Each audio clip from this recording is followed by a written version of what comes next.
darkness falls upon the track, a world of friction is brought to the light.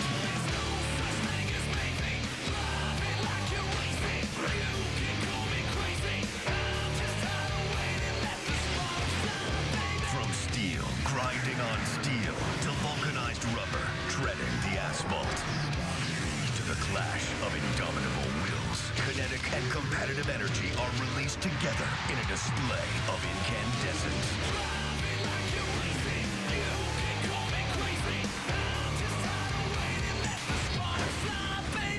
This is Kentucky. Here we go. NASCAR on TNT, live in the Bluegrass State, the Commonwealth of Kentucky, hosting round 17 tonight. It's NASCAR Sprint Cup Series Racing, presented by KFC. Now, one of the big headlines all weekend here has been the weather. And as we close on the green flag, 88 degrees. Track temperature down to 115. It was over 130 earlier. The forecast for this evening, partly cloudy skies. Perhaps that will help the fans as they settle in before the sun goes down. So which driver will be the fastest out of this week's top qualifiers? You got Jimmy Johnson, Kyle Busch, Denny Hamlin, Kevin Harvick, the front two rows. Text FAST to 34763 or go to attfastestdriver.com to play. Brought to you by the nation's largest 4G network, AT&T. Rethink possible.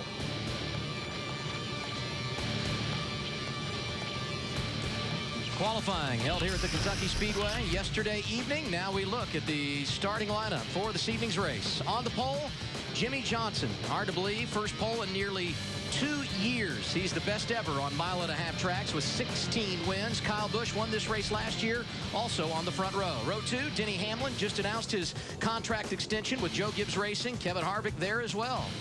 Row 3, Ryan Newman, top 5 for him last year. And Clint Boyer led 71 laps en route to his first win of the season a week ago. And there he is, Dale Earnhardt Jr. starting 7th. Won a couple of weeks ago on the Oval at Michigan. Brad Keselowski to his right at the start. Jeff Gordon, 6th in this race last year, 18th in points. He needs a win if he's going to be in the chase. And Martin Truex Jr. in the top 10. He'd like a victory as well. Greg Biffle, 2nd in the championship. Awesome all season long at mile-and-a-half tracks. He rolls 11th. Right next to the man who won the pole the last 2 weeks, Marcos Ambrose. Eric Almirola, first Cup start at Kentucky, alongside Kurt Busch, who's coming off his best run of the season, 3rd a week ago on the road course at Sonoma. Paul Menard goes 15th tonight, right alongside A.J. Allmendinger, who was solid at Kansas earlier this season. That a mile-and-a-half, very similar to the Kentucky Speedway. Row 9, Jamie McMurray and Joey Logano. Logano, 3 wins here in the NASCAR Nationwide Series.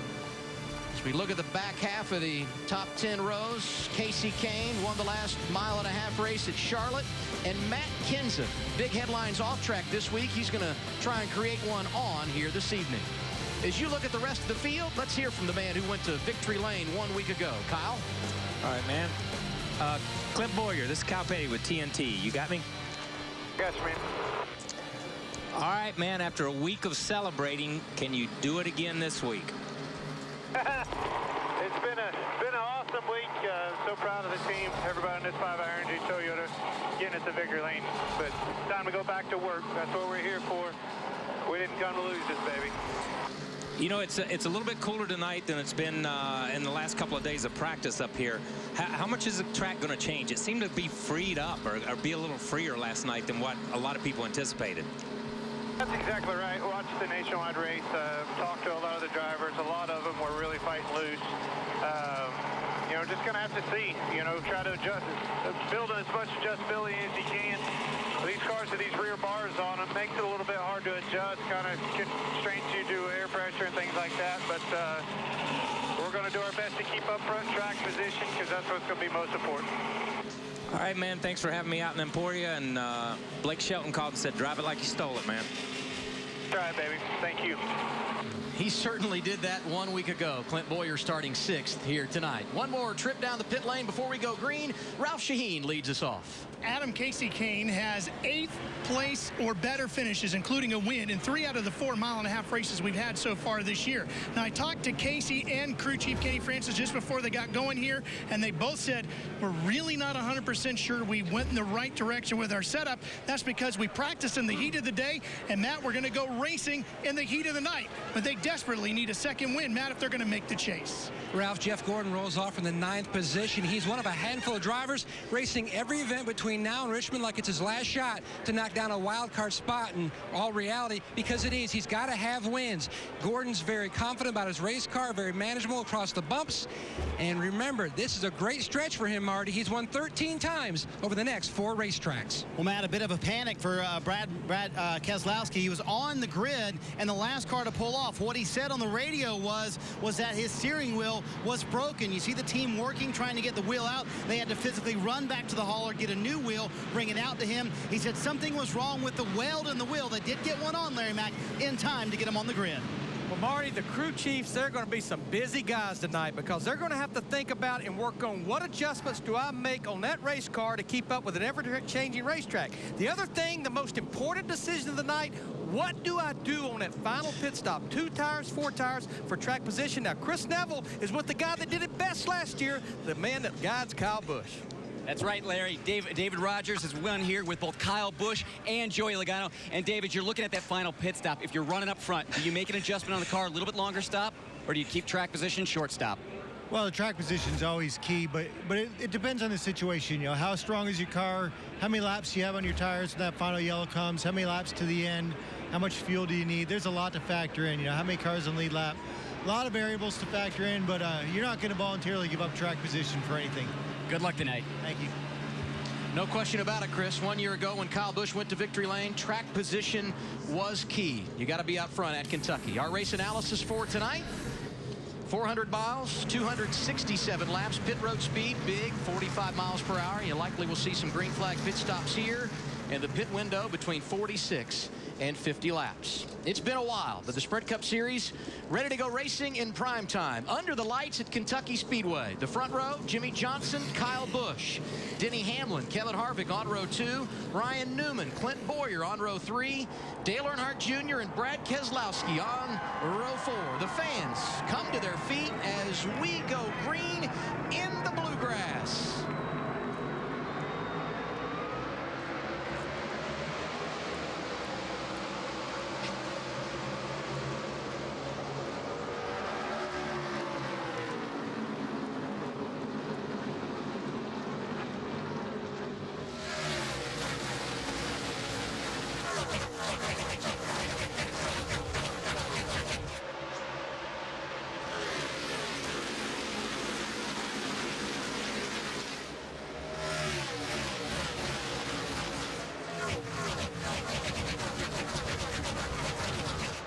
First lap leader, Kyle Busch. He qualified second, but he started on the inside after Jimmy Johnson, the pole sitter, elected to start in the outside lane tonight.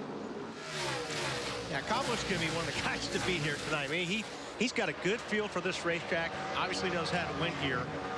But just watching him in practice, he was just nailing those laps. Lap after lap, his car was real consistent. Yeah, same place on the racetrack. And I don't think that surprises anybody. He led the last cup lap here, and he's led the first cup lap here this year. And his teammate Denny Hamlin settles into second. Back behind him, there's Brett Keselowski. Those steering wheel problems earlier. He's up in front of Dale Earnhardt Jr., who takes us into turn 1. Yeah, and you'll watch how these cars move around a lot more than you'll see like at Michigan.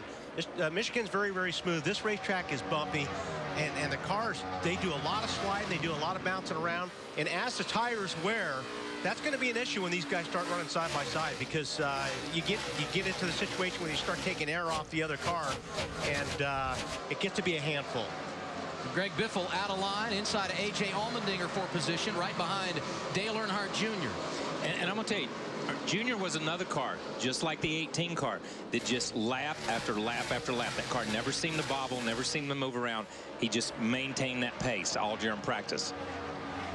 Dale Earnhardt Jr. trying to make it happen inside of Martin Truex Jr. 88 car running 8th, Truex in 9th, Allmendinger the final car inside the top 10.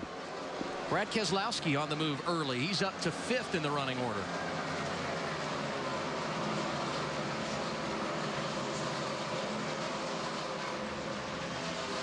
Brad Keselowski looks good early on track. Marty, what are they saying on the radio? Well, just to talk about that steering wheel issue, what it turned out to be is that the wrapping around the wheel itself was moving around on the wheel. So I guess A, Wally, good catch by Brad, but B, if he wouldn't have caught it, how much of a handful would that have been all night long?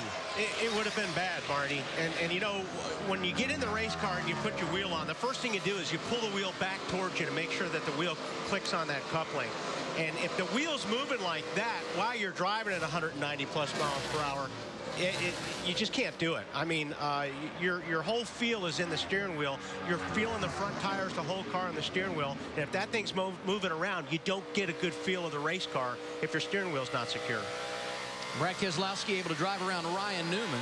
So the Blue Deuce up to 4th now. We should remember he's in a backup car. Crashed before even completing a lap in opening practice here yesterday. On board there with Newman, who had a top 5 run at Kentucky 1 season ago and a great qualifying effort here tonight.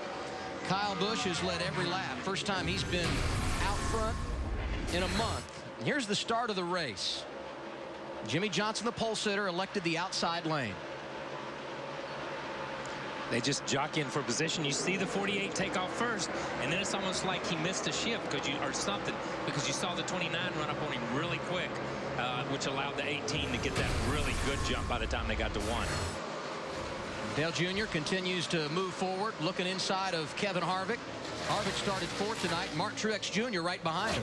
And Junior's car looked like it did at Michigan. I mean, he just rolls through the center, and it's a straight shot up off. He and the 18, just as Wally said at the beginning with the 18, you see Junior straddling that line there, cutting it down to the bottom. These other guys are already moving up the racetrack, but in the heat of the day, when the racetrack was as slickest, he was incredibly consistent. And you're turning all day long here at this racetrack. I mean, you know, you got the back straightaway, but the car is always in yaw, or it's always in turn here. So if you can get your car to work right through the center of these corners, and it rolls through the center like Kyle said, boy, if you can keep that like that all night long, you're going to be tough to beat. If the 88 looks like it did at Michigan, that's not good for the competition. Right now, the man in charge at Kentucky, Kyle Busch, pick it up right where he left off a year ago. He's led the first 9 laps here this evening. Kyle Busch, the man early at Kentucky Speedway. He has led the first 15 laps. That's Denny Hamlin, his teammate, who's digging in and starting to make some things happen right behind him. And as the Joe Gibbs Racing twosome runs away at the front, Jeff Gordon, who started 9th tonight, struggling a bit in the early going. He finds himself right now in the 15th position, Matt. Adam, he dropped back to 17th. He's picked up 2 spots. Gordon, almost from the onset, he said his car is just pounding the splitter. Track temperature's down dramatically from what it was in practice yesterday. Gordon said, I am plowing, and where he is really losing a lot of time is on entry into 3. Struggles early on for the guy who finished 10th a year ago. And right now, Matt, he's working over Matt Kenseth. He gets by for the 14th position. Time now for Ram, no guts, no glory. 10 races to go to the chase. There are a number of drivers who need to win, period. On that list, Jeff Gordon. Yeah, and Jeff Gordon does. And we heard Casey Kane in Countdown the Green say, you know, he thought it was going to take 2 or 3. For Jeff Gordon to get in the chase, he's got to win 20 to 30% of the races coming up to get in the chase. That's 2 to 3, but that's 20 to 30% against guys like Clint, like Carl, like guys like that. Other guys that need those wins, when you start looking at it, he's got to go up against those week in and week out. It's not just go out and win 3 races. It's go out and win 30% of the races. Kyle Busch in a much better position when you look at the standings, Wally. He has a win. He leads the wild card right now. A victory tonight wouldn't do him any harm. No, it wouldn't. And let's not forget, these guys have had some issues this year with engine problems. So one or two more of those, and you're going to be digging yourself out of a huge hole. So I think really we've been, you know, hammering it hard tonight, but the wins are, for a lot of these guys, are what's important. You have to start winning races, and I mean, or you're not going to be in the chase. No, and again, I go back to Casey. Casey said, we thought we could get it on points as we see Dale Jr. drive past another car. But as we talk about, you know, Casey said, we thought we could get in on points, but we had 1 or 2 bad weeks, and now there's no way we can get it on points. We've got to do it on wins. So each week it takes that next guy and saying it's not going to be points, it's going to be wins. Yeah, the pressure is definitely on some of these guys. A.J. Allmendinger would like to make it happen, and he looks good early tonight, Chris. Yeah, the pressure has been on him for a couple months now. He's looking strong tonight. That car working well. That's the car that he ran at Kansas earlier this year. He got the pole there. He led 44 laps before they had a throttle linkage problem with the 22, and he fell out of contention in that race. But the 22 working very well tonight. He's moved up from 16th to 9th. Nice little battle in front of him. That's Mark Truex Jr. going around Ryan Newman for 7th on track. Newman coming back on the inside. Little crossover as they go off the corner. Can't make it happen. Settles in line. 20 of 267 laps complete at Kentucky. Kyle Busch with a 0.6 of a second lead over his teammate Denny Hamlin.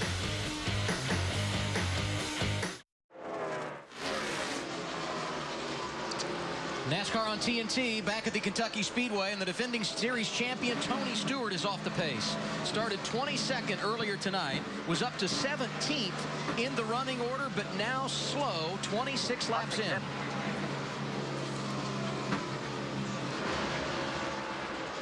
And as he limps back around to pit lane, there's Brad Keselowski continuing to pick him off.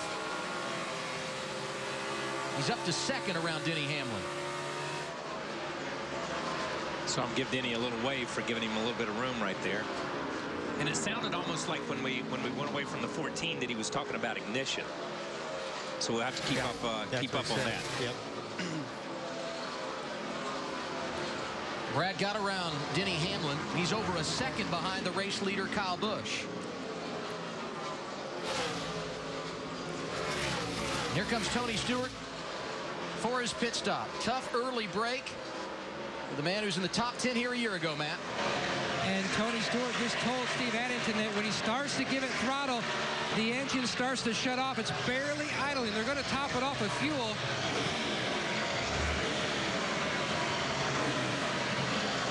They thought it might be possibly something amiss with the ignition, but they're not really sure at this point. Randy Hefner, the engine tuner, he's back over the wall. They're conversing back and forth. All right, they're going to top him off and see if it'll run a lap. If not, they'll bring him right back in. Nope, it's not even going. Not even going. Tough break for the 3-time champ. Tony Stewart does have 2 wins this year, and he's far enough ahead in the points that you think it won't have a major impact there, but you don't need this early in the race. As Ryan Newman and Kevin Harvick go at it. Ryan Newman struggling a little bit there. But, you know, you kind of see that this time of the race. You're going to see guys that hit it right off the bat, you know, on their setups. And you're going to have some guys that, you know, are going to have to make their cars a little bit better on this first stop. So Tony Stewart, the man who's behind the 8 ball early. Let's listen to his radio a moment ago.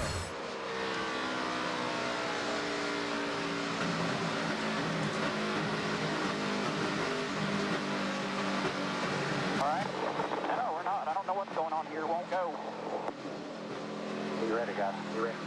Yeah, it's hard to tell what, I mean, you know, no. Who knows? Yeah, it's really hard to tell, but you heard him roll out of it, and when he went back to it, it never picked back up. It didn't accelerate. As we play other in-cars as the night goes on, you'll be able to hear it, but it never went back. It never picked back up. And like you said, it would idle, but when he goes to give it gas, it just shuts itself off. Saw Matt Kenseth drive around Paul Menard. Kenseth, the championship leader, and he made the big splash off track this week. The announcement came he will not drive for the Roush Fenway organization in 2013. We'll follow that story throughout the night. Here's Jeff Gordon working over Ryan Newman. The 24 is rallied back and trying to get 11th away. Yeah, here's a great shot of just how bumpy this racetrack is and how much you can see him pushing his helmet down because his helmet is moving up. I'll tell you, well, by the way I'm looking at this shot, Kyle, and the way his eyes are right now, it looks like his car's a little bit tight in the middle. What do you think? We should probably go to Marty and check on that. Yes, we should.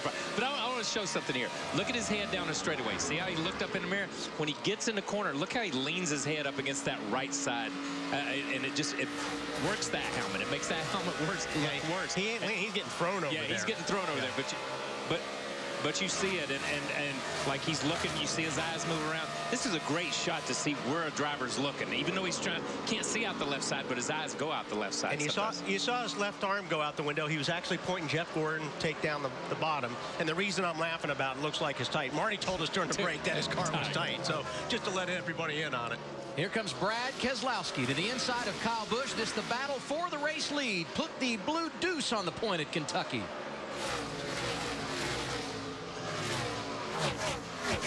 Brad Keselowski led 79 laps here a year ago. That was second to Kyle's 125. And I don't think anybody on the racetrack has run more laps here this week than Brad.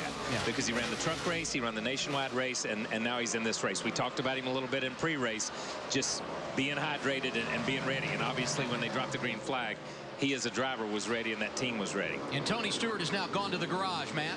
They have pushed him behind the wall, Adam. At this juncture, they're going to change the throttle body on the 14 machine. But his chance for a win here at Kentucky, one of only 2 places he's never won, not going to happen tonight. Log on to NASCAR.com to experience TNT Race Buddy. Presented by Frost Brewed Coors Light, the official beer of NASCAR. Race Buddy has 10 cam reviews, reports from Miss Coors Light, and more. Brad Keselowski, your leader at Kentucky.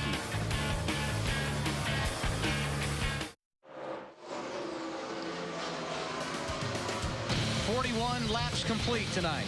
NASCAR on TNT. Proud to bring you Sprint Cup Series Racing, presented by KFC. The race leader, Brad Keselowski, Kyle Busch, Denny Hamlin, Jimmy Johnson, and Clint Bowyer complete the top 5. And the early headline in this race, Tony Stewart, the defending series champion, with problems. He's taken the 14 car behind the wall, and he's taken a big hit in the points. We'll look at that in a moment. First, we have caution on the track for the first time tonight. And that's good because they were getting real close to their pit window of somewhere around 46 laps, Wally. Yeah, that's really good for some guys that were going backwards, like Hamlin and Ryan Newman. David Rudiman, who was second in this race 1 year ago, receives the free pass. And Scott Riggs limping around, the reason for the caution.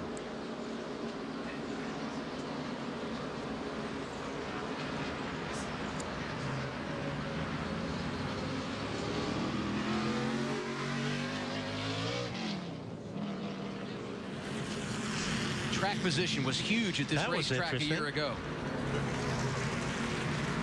And we'll see if some strategies play out here in our first cycle of stops of the night.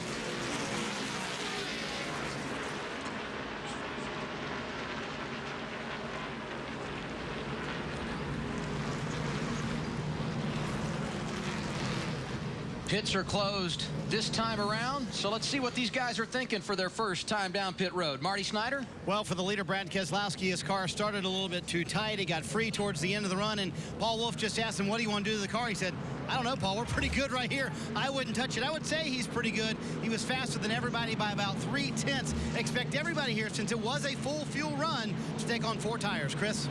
Well, Kyle Busch said the car was very comfortable early on, but around lap 25 started getting loose. He started moving higher on the racetrack, but he said the car was quicker up there, but he just couldn't trust the back end. They're going to do 4 tires, fuel, and a chassis adjustment. Matt? Our pole sitter, Jimmy Johnson, he was tight rolling through the corner early on, and then he says the car just not as consistent lap after lap. One lap, it really grabs the racetrack, gets good grip, and then it doesn't quite the next lap. Look for a chassis adjustment, Ralph, when he hits his first stall down here in turn 1. Well, Matt, Martin Truex is saying that he needs more front grip without hurting the rear grip, so they're going to do an air pressure adjustment to this car. The other thing he said was that he feels like he just has too much wheel in it. Of course, they're going to take tires, 4 of those, and fuel at him. Ralph, the first pit stops of the night going to come at lap 44. Before the leaders come down pit road, Tony Stewart going to head back out on track. Let's listen in as these drivers make their way to the pit lane. That thing still isn't running. That still sounds terrible. Yeah, it's just not running.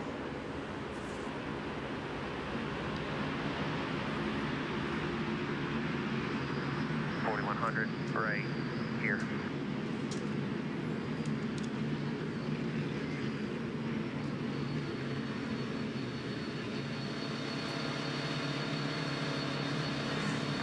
Away. Roll. 5, 4, 3, 2, 1. Run. Come on. Stop. Perfect.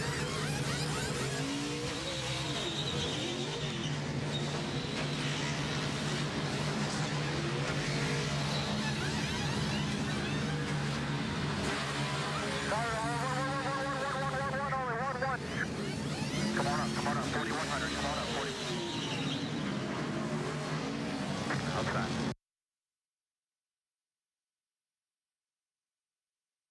Go to sprint.com/speed. Buy Olympic One Paint and Primer in 1. Super premium paint without the premium price. And by Coca-Cola. It's time to refuel. Coca-Cola. Open happiness. 46 laps complete in the Quaker State 400 at Kentucky. The race off pit road won by Kyle Busch. Everyone came out. He dropped to 4th. Jimmy Johnson came off pit road 2nd. Denny Hamlin 3rd. And Dale Earnhardt Jr. completes the top 5. As we get set for the restart, we'll put the green flag back in the air as we complete lap 47. And a reminder, as always, we want you to be a part of the conversation tonight. Go to twitter.com/#NASCAR. Now, where did Kyle start the race from on the first on the start of the race? On the inside. On the inside. Because Jimmy took the outside. So let's see what he can do, because now he's chosen the outside, obviously, to see if he thinks it's better.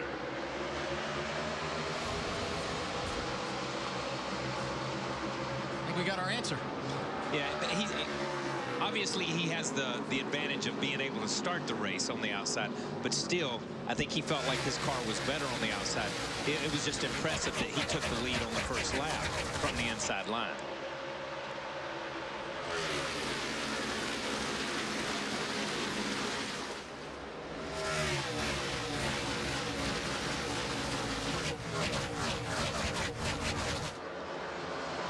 Brad Keselowski not where he wanted to be coming off pit road. Restarted 4th. Here he is inside of Johnson for the runner-up position. Kyle, you mentioned earlier, this is 3rd race of the weekend here at Kentucky. 2nd on Friday evening in the Truck Series race. Top 10 last night in nationwide competition. That extra track time paying dividends for BK. And I think it is, because I think for him, he's been able to watch the transition of the racetrack from Thursday until they drop the green flag here. Now all he has to do is stay on top of it and keep up with it. And I think that's helped that team obviously set the car up to a place where he's comfortable with the feel of it. Not that, but the track changes so much from Thursday to tonight. Yes. Because you've had so many different things racing on here, and it's constantly changing. And he's kept up with the change because he's been on the track. Because he's been on the track. Jeff Gordon started 9th. Dropped to 17th, as Matt Yoakum reported earlier. He's starting to rally back a bit, although Kevin Harvick able to pick up a position there, put the 29 in 10th now.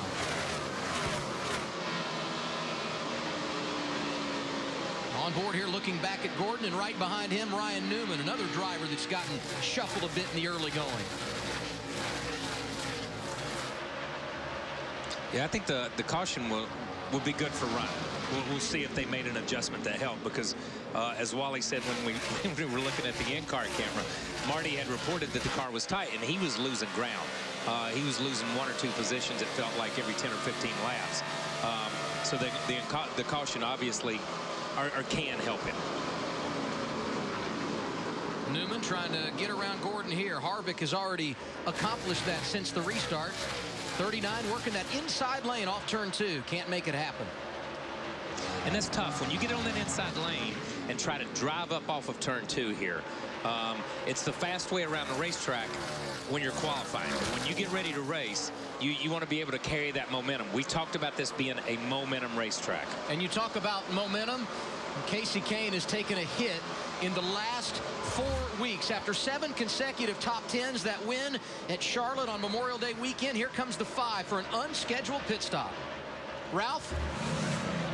They're going to work on the right side of the car. We'll see if they put 4 on it. They will. This is, of course, like everybody else. Not sure what they have. We talked about at the top of the show. Not sure about Yeah, he must have felt like he had a tire or something going down for him to come in and change 4 tires. Yeah, and that quick after a pit stop, he may have felt like he had one loose. You know, and we'll have to stay on top of that, because that was obviously a tire issue. They never made a chassis adjustment. They never did anything. They went straight to the right side, straight to the left side. And when you change 4s, because you really don't know which one it is. Sometimes you have an idea what it is, but Casey didn't know where it was. He just knew the car didn't feel right, so they went ahead and changed 4. He was 13th. Now he's 36th. 1 lap down. On point, Kyle Busch. 54 laps complete at Kentucky.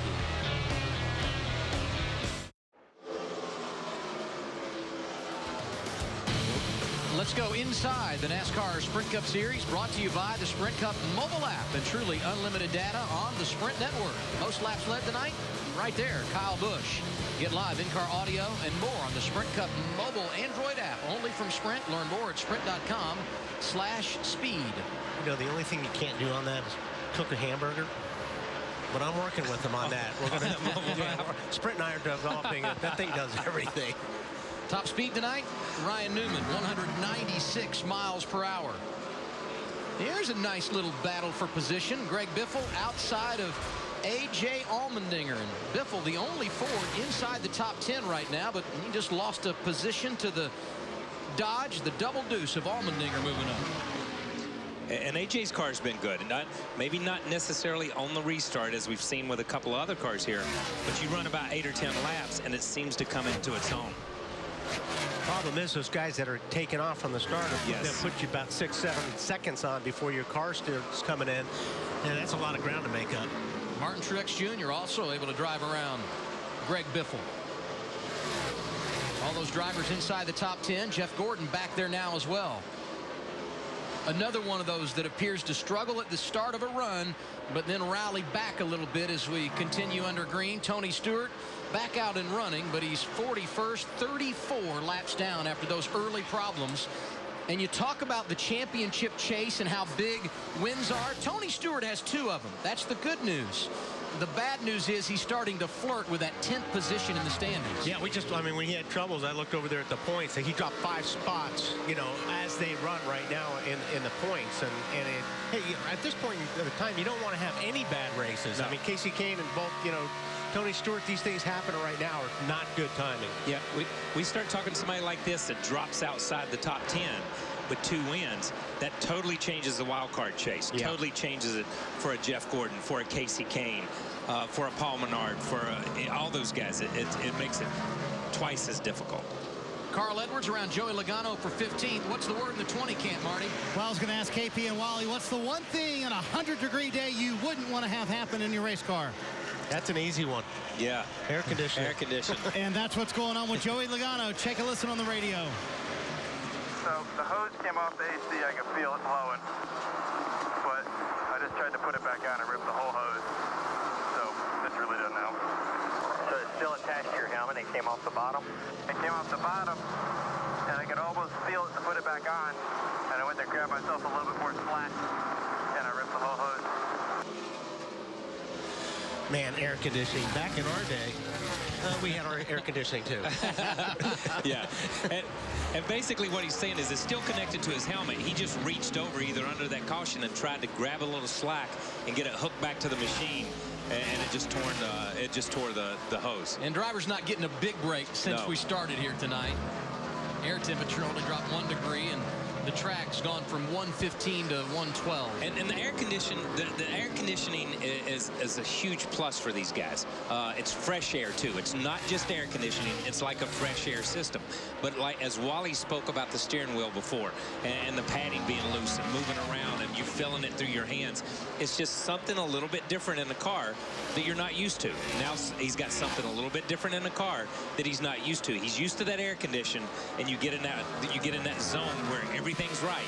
Now there's one thing wrong, and it just aggravates you. But if there are some things you can do right now, if they start packing some ice in Ziploc bags during a pit stop, that's what I always did on a hot day. I'd put the ice pack over my heart and my, over my chest and the suit, and that helps a lot. And if they get a long enough caution, they may be able to just take the window out, hook the thing back up for him. Another thing that helps you deal with the heat when you're leading the race. Kyle Busch feeling good on point here in the Bluegrass.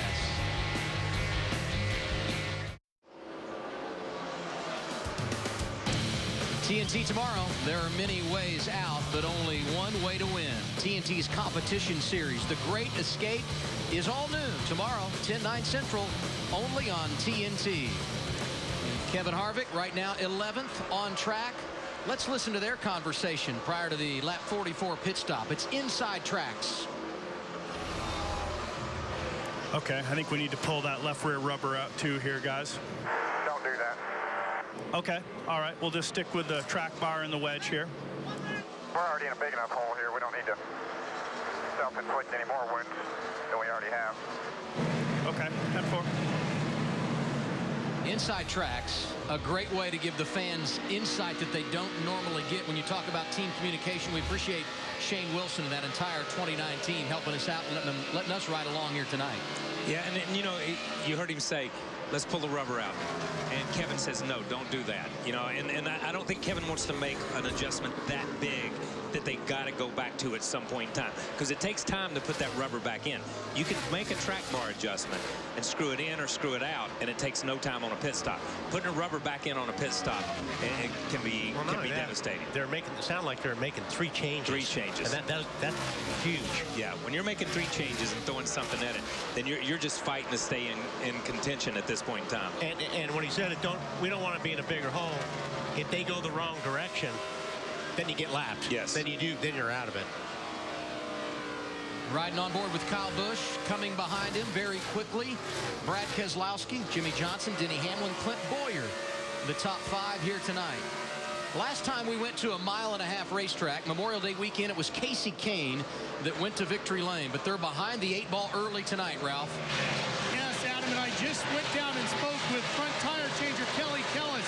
They have reviewed the videotape with their pit crew, and they can't find anything wrong with that stop. When Casey left the pit box, all 4 tires are mounted properly. All the lug nuts were tight.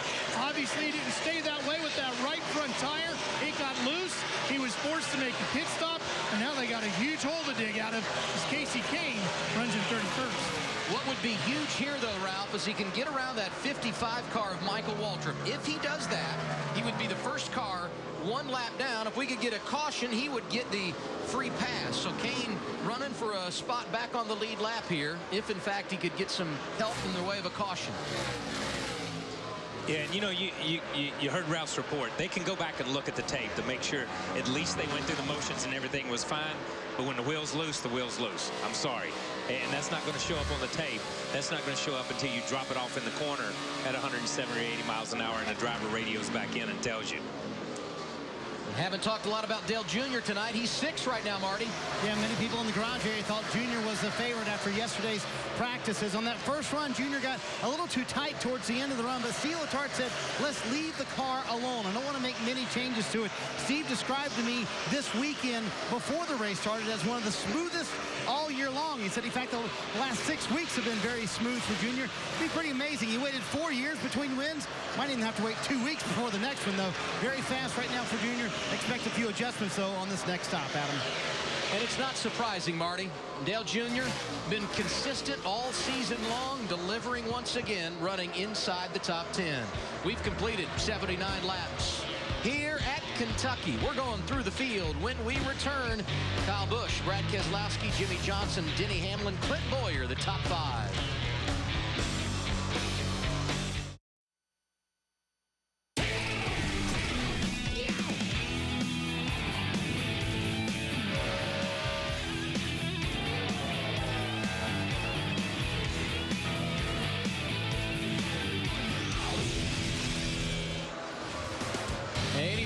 Of 267 laps complete here tonight at the Kentucky Speedway.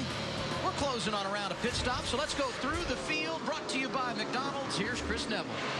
Kyle Busch has led 73 laps tonight. Speaking to crew chief Dave Rogers earlier, said last night in the nationwide race, cars were tight early on. They loosened up later. That's what I seem to be hearing from a lot of these drivers right now. Early on, the 18 car was a bit tight, loosened up that last stop track bar adjustment. That car working really well right now. Marty?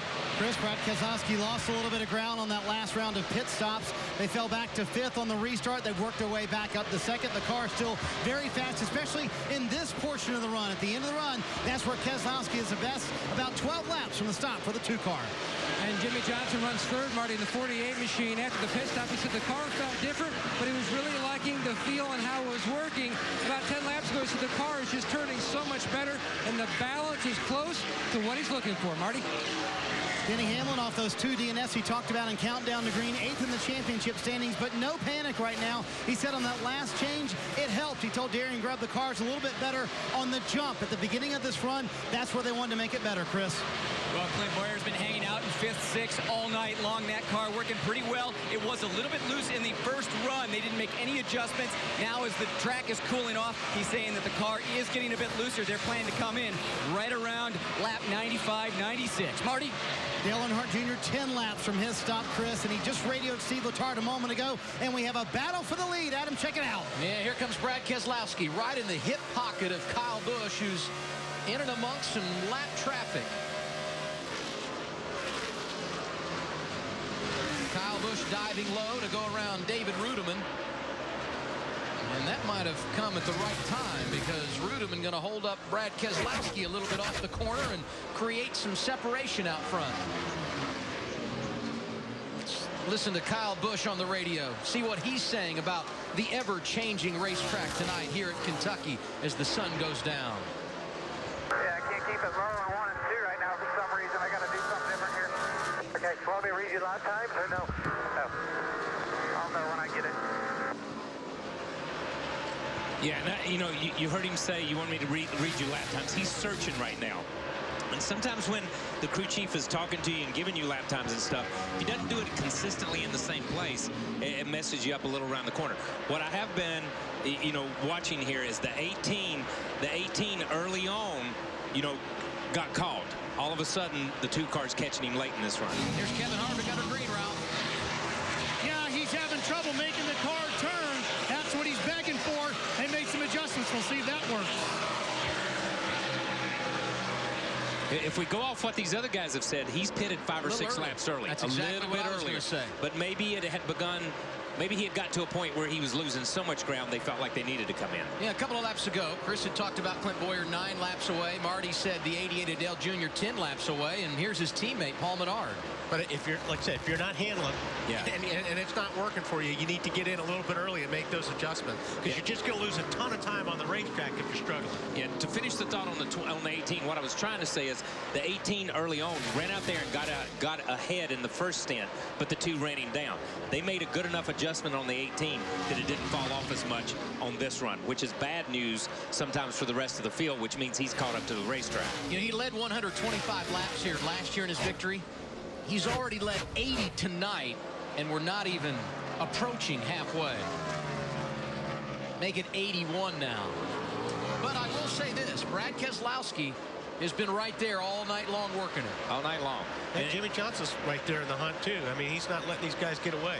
Yeah, right now, these top 3 cars at this point in time in the race have risen to the top. And we see this during the Coca-Cola 600 and other races that go from daytime to night. Somebody's really good in the first part of the race, and then they disappear in the second part of the race. It'll be interesting to see who keeps up with the racetrack. And as Wally said earlier, you know, the 2-car, the driver, Brad Keselowski, he's been in every race all week. He knows everything. Every time this track has changed, he personally knows it. You remember last year he won at Kansas. That was a huge win for his race team. But Kansas, the one track that kind of reminds you of Kentucky, a flat 1.5 miles. And no surprise, Brad Keselowski experiencing success tonight, Marty.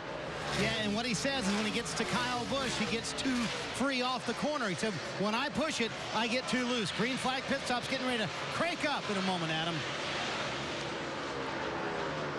Kevin Harvick made his pit stop, Marty, at lap 89. He was the first in under this cycle of green flag pit stops.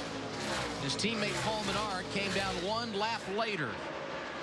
And based on the information Marty and the rest of the guys gave us earlier, we should be somewhere in the neighborhood of 4 or 5 more laps. In fact, here comes Carl Edwards right now, Marty.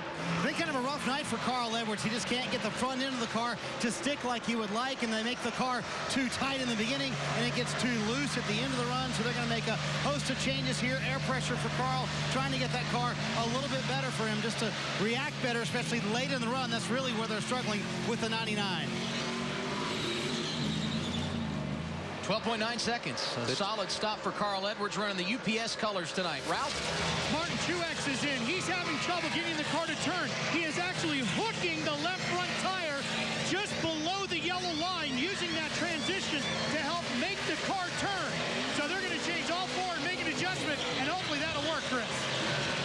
A.J. Allmendinger a little bit more confident this weekend after his top 10 last weekend. Going to make a chassis, a half round of wedge added to the 22. No adjustment the first time, adjustment this time, trying to snug that car up. Here's the man running second, Brad Keselowski, making a stop. It's going to happen at lap 96, Marty. He's here, and he said the car was really good, especially at the end of the run. They're afraid to make too many changes to it. Remember, they lost time on pit road last time. He told his guys, just give me a clean stop. Chris? Clint Boyer in, fuel, 4 tires, going to make an air pressure change, trying to tighten this car up, coming off the corner. That is a cool angle to watch the pit crew do their work. Boyer, last week's winner, spent a lot of time in the top 10 tonight. Here comes the leader, Chris. Yeah, he's been leading all night. He's saying that car a little bit tight in the center of the corner. Possible air pressure change. I didn't see them getting a wedge wrench ready for any other adjustment here. So this team, 4 tires and fuel. Marty. Dale Jr. said his car just felt like it was kind of just sliding around all over the place, but he did notice we're not falling off like other guys are. Trouble on the left rear for Dale Jr. That took a long time. That'll hurt track position, Matt. And Jimmy Johnson's teammate Jeff Gordon is already pitted. His car was tight on both ends of the racetrack. And right near the end of this run, Jimmy told Chad Canals that my car, too, has started going to the tight side. He started backing up his entry. He makes his way into a stop wedge adjustment plan. Marty? Denny Hamlin's car too tight, especially in the middle and off of the corner. 1 round of wedge for Hamlin, trying to loosen that thing up, especially at the end of the run. That's where they struggle with that tight condition. Matt? And Jimmy Johnson's service complete. They called an audible. They went with track bar adjustment for the 48. Solid stop by these pit crew guys. First stop and second. Very impressive. And Jimmy Johnson, Matt, did lead a couple of laps in that cycle of green flag pit stops, and now problems for Jamie McMurray. Some smoke on the left front. No, I think he just locked it up, trying to get it slowed down. Slowed down. Lane. Yep. Yep. Scheduled green flag stop here, Ralph.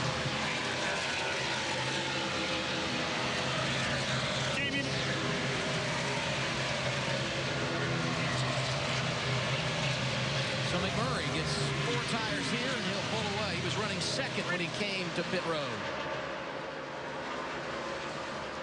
We've cycled through the stops under green here at Kentucky. Second time most of these drivers have been on the pit lane tonight. And Kyle Busch back on the point. Brad Keselowski, Jimmy Johnson, Denny Hamlin, and Clint Boyer, the top 5.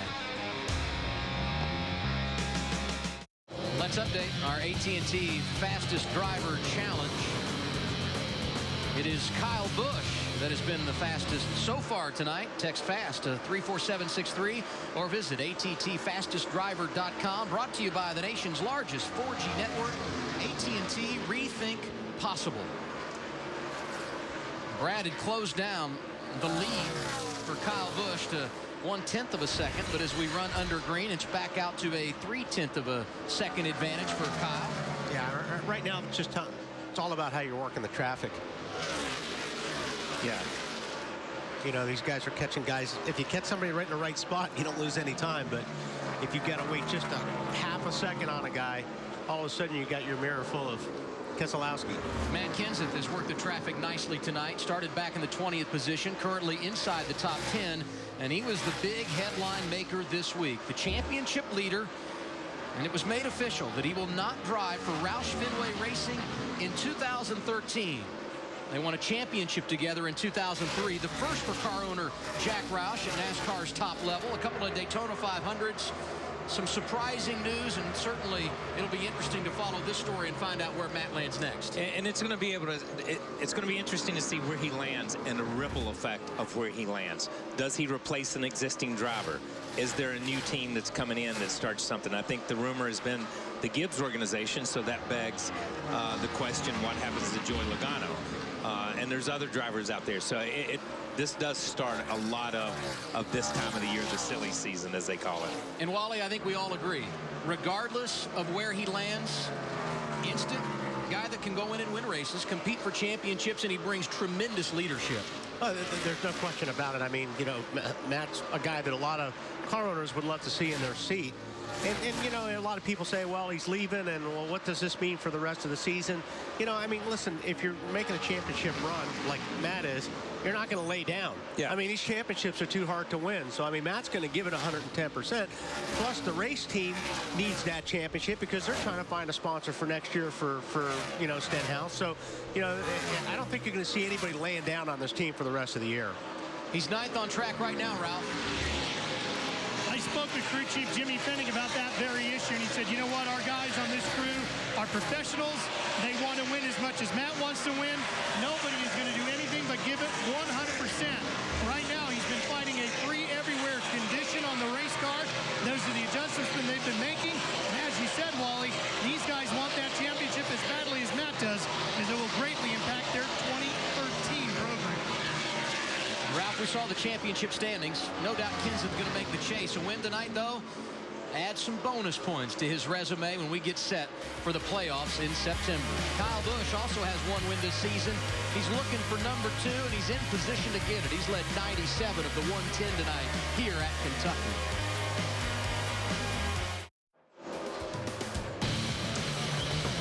The NASCAR Sprint Cup Series rolling through the hills of Kentucky. It's Sprint Cup Series racing presented by KFC. Kyle Busch has been the dominator tonight, leading 103 of the 116 laps, and right now he's 0.7 of a second in front of second place Brad Keselowski. Early in this race, Tony Stewart, who won earlier this season in the 1.5 mile at Las Vegas, had problems. Smoke right now 35th, 35 laps down. So let's go down to Larry McReynolds in our Toyota Torque car and see what he's got to say. Larry? Adam, remember, in 2012, the NASCAR Sprint Cup Series, they went to electronic fuel injection. We got rid of the 4-barrel carburetor on top of the intake. It was replaced with a throttle body, which is basically an air pump that puts air into the engine. The first thing the Stewart-Haas team replaced was a throttle body, suspecting that may have been a problem. That was not the problem. Now, the brains of electronic fuel injection is mounted on the right side of the dash, and it's the ECU box. And how it works and gathers information are from different sensors around the engine. There's 2 on the crankshaft. There's also one right here on the side of the camshaft. And what they figured out is basically this sensor had went bad, so they bypassed it, basically did away with it by process elimination. Now, even though Tony Stewart is 34 laps down, he's out there running at full speed. And Larry, so is Kyle Busch. And you know, driver 18 likes to let it hang out a little bit, regardless of where he is in the running order. Yeah, I can tell you this. If the 18 doesn't hit the wall during at least a race once, his car's not handling. I mean, when his car is good, he's usually bouncing off the wall. And he hits it pretty good here. You see it, 1, 2. You see that thing just snatch. Here you are on board with Kyle Busch off the corner, turn 2. Yeah, that was no love tap there. It's Casey Mears in front of him. He's the last car on the lead lap, but he's about to go 1 lap down. We're coming back to Kentucky after a break. Kyle Busch is dominating.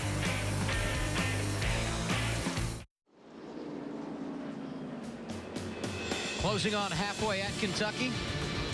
And we are under caution for the second time tonight. Debris on the front straightaway. We were just over halfway through a fuel run. And as we get the caution, it will be Casey Mears running 20th that gets the free pass. He was the first car 1 lap down. And another opportunity for these drivers to work on their race cars. And some of them need this. I think if you look at Kevin Harvick and a couple of those guys out there that were beginning to fall off a little bit and struggle, this is a break for them. And some of them didn't need it. No. Like Kyle Busch, Keselowski, Johnson, they like those long green runs because they were hooked up. Pits are open, so we'll see what they're all going to do here. And the pit cycle will come at lap 126 under caution. Ralph? Still working on getting the 56 for Martin Truex to handle the way he wants. This is going to be a right front air pressure adjustment. That is the only change they're going to make the car as everybody enters pit road. Here they come, and Martin dives into his box, Marty. Brad Keselowski will hit pit road. The car a little bit too tight in the center, loose on the exit. You'll see him in the middle of your screen. They are going to make a chassis adjustment and an air pressure adjustment for Brad. They're going to go down on the track bar. Chris?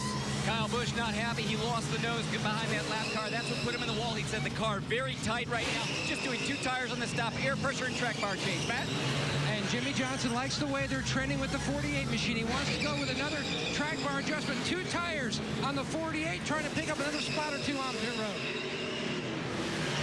Kyle Busch leading when they came to pit road, and he is going to win the battle off. And you heard the guys talk about it. 2 tires. It was a theme. Hamlin jumps 2 spots. It was close as the edges Keselowski.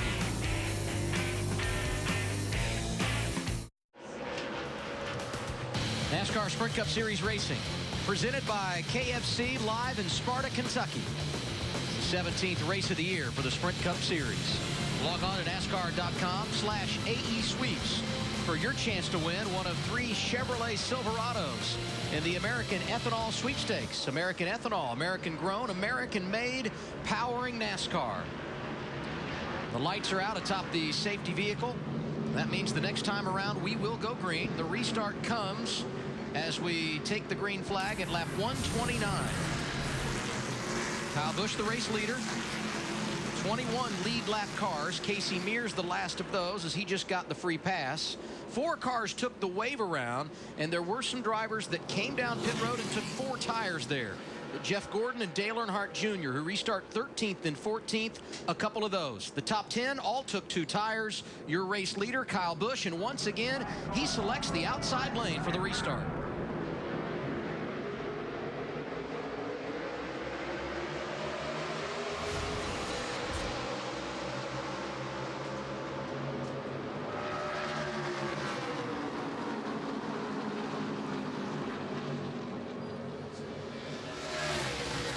Denny Hamlin really stayed pretty tough underneath him right now.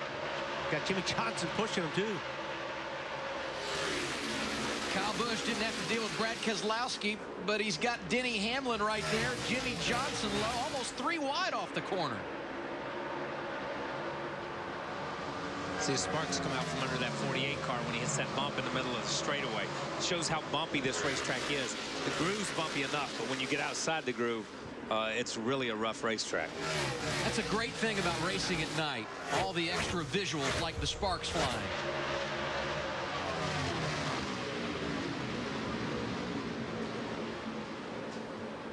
Somebody reminded Brad Keselowski wasn't running second anymore. He's getting aggressive in that outside lane, right behind Hamlin. Actually behind Kyle Busch there.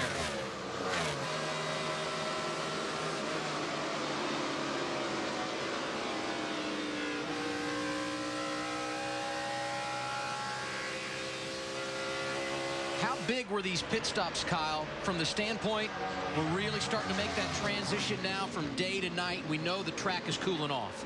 You know, I think it is, because I think we heard earlier from a couple of different drivers at the racetrack, just as we suspected, just as Larry McReynolds spoke earlier on Countdown to Green, that the racetrack would free up as it got into the nighttime hours. And I think some of these guys that were complaining early on about the cars being a little bit tight, maybe they didn't adjust the first couple of times. We see the 48 car here. We see the 11 car that is almost out of our picture. We've not really seen him. You know, he's kind of hovered right there in fourth. So I think these are big pit stops at this time to show us who's going to be in the mix for the rest of the night. And as Jimmy Johnson works the inside of Kyle Busch, a sign the track is cooling down. Denny Hamlin just ran his fastest lap of the night. Yeah, and while these guys are running side by side, Denny Hamlin's about 2 miles per hour quicker a lap. So he's looking up in the mirror and he's loving this, because as long as they're side by side, he's going to just keep stretching that lead. Hamlin 2 wins this year. The most recent at Kansas, 1.5 miles flat, much like what you see here at Kentucky, and he needs a good run because back-to-back DNFs the last couple of weeks. Michigan and last week at Sonoma. Not giving up.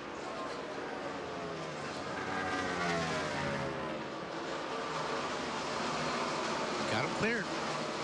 Well, that's a hard thing to do, right? Is make that kind of a pass on the inside. If you're going to do it, I guess you're going to do it on fresh tires, so you got it done early. Talk about making changes to the race car. 48 team always does a good job of changing things up throughout the race. And here's Matt Kenseth, started 20th, but we've reached the midway point of this race, and he's starting to find his way to the front. 9th right now behind A.J. Allmendinger.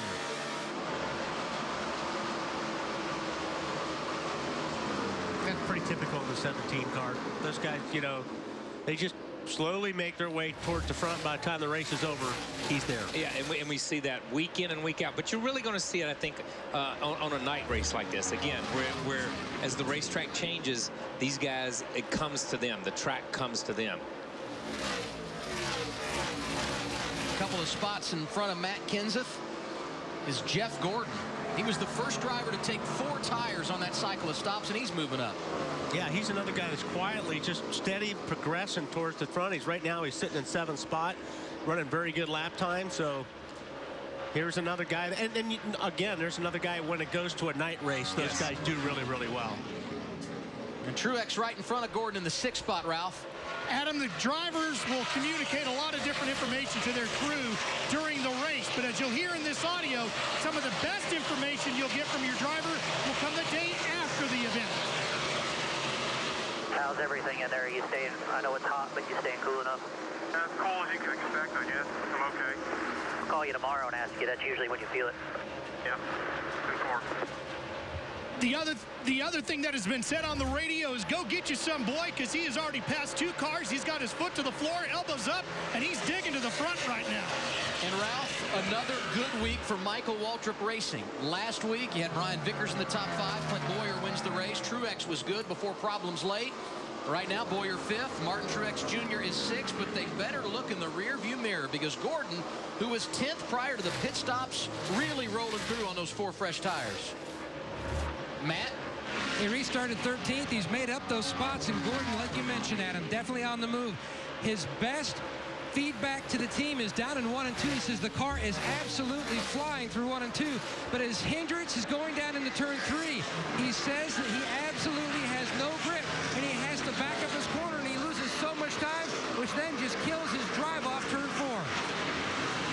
And as we told you, Jeff Gordon right now 7th in the running order. Joe Gibbs has got to be feeling good tonight.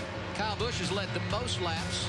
He's 3rd, and his teammate on point right now, Denny Hamlin, out there with 139 of 267 complete.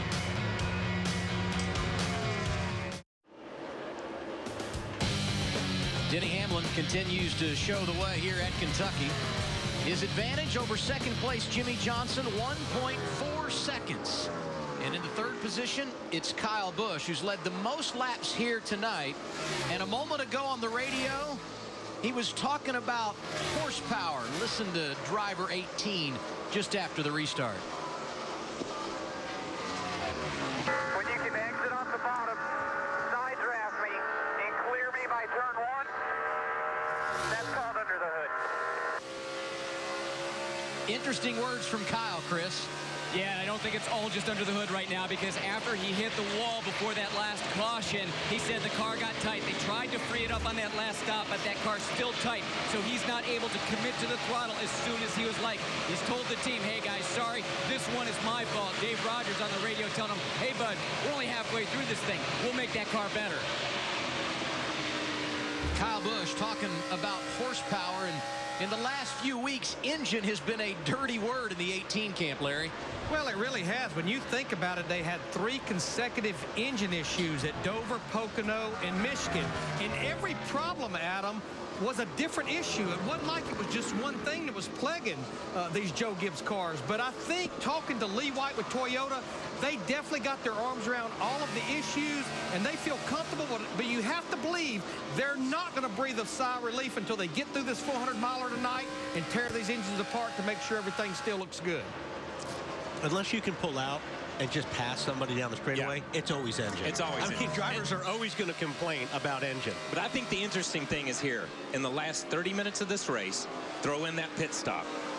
The 18 and the 2 have gone from being the dominant cars, and the 11 and the 48 have gone to being the dominant cars.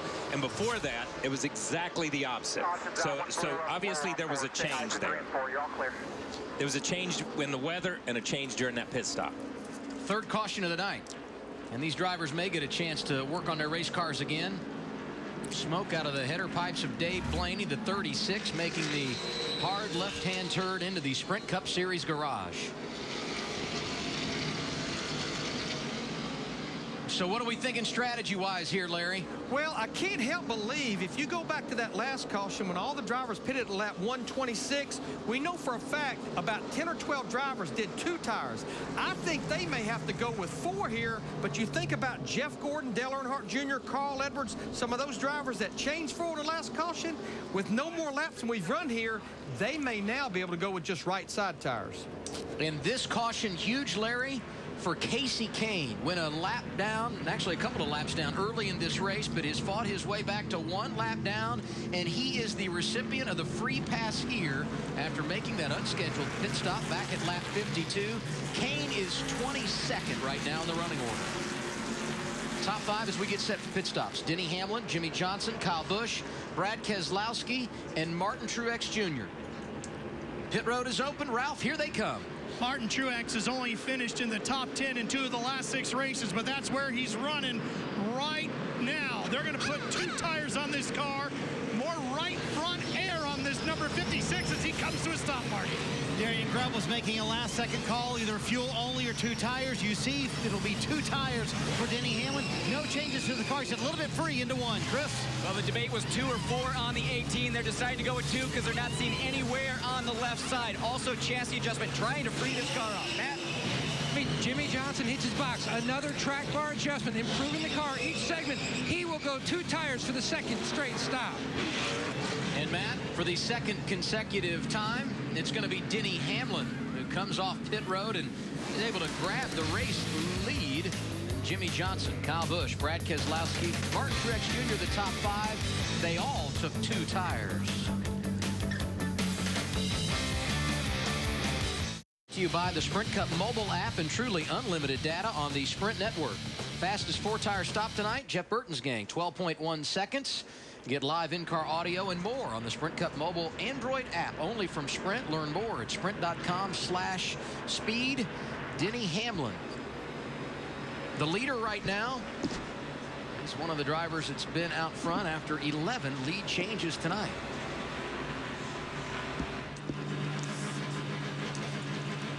Brad Keselowski, Kyle Busch, both inside the top 5. And tell me what you notice when he exits pit road here. Well, you watch Keselowski actually gets by him, but you'll watch how Kyle works the timing lines to his favor.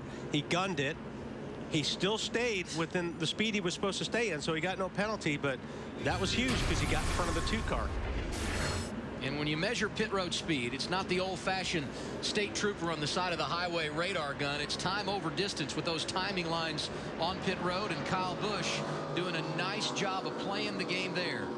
When the caution came out, Clint Bowyer was 5th. He's 10th right now, Chris.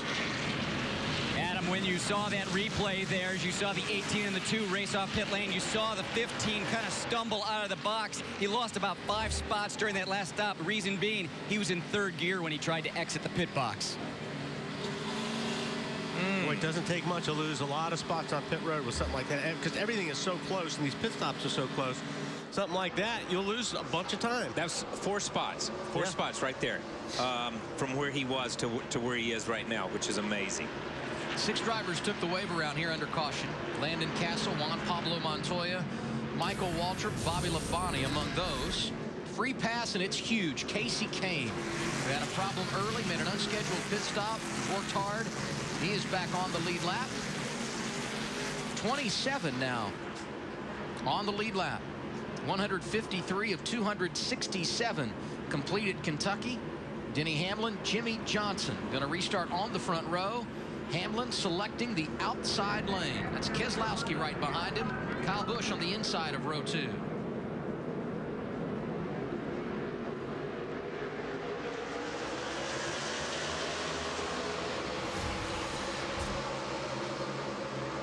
Wow, look at Truex getting aggressive.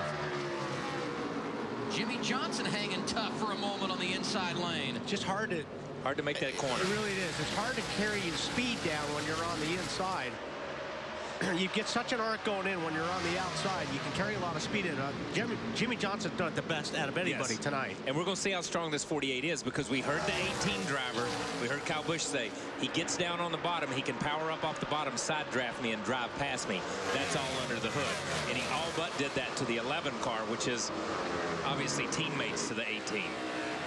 Brad Keselowski's been in the mix all night long. Jimmy really rolls right there.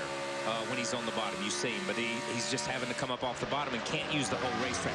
Sometimes you need the whole racetrack to free your car up just that little bit. Well, if you're gonna make it like this, and you've got to roll through the middle past the guy in order to pull that pass off, like Kyle says, because you've got to swing all the way out to the wall. So you've got to be better than the guy on the outside, getting in and through the middle. If you can't do it going through the middle, it's hard to complete the pass. And these restarts are huge, Wally, because we've seen what an advantage it is when you get the top spot on a restart. Well, any spot on a restart's huge, because this is the best your car is going to be, because you've got either 2 or 4 tires on. And you don't want to lose a lot of time to the leaders. I mean, once these front guys take off, if you're messing around back there trying to pass a bunch of guys, you can lose a couple of seconds a lap.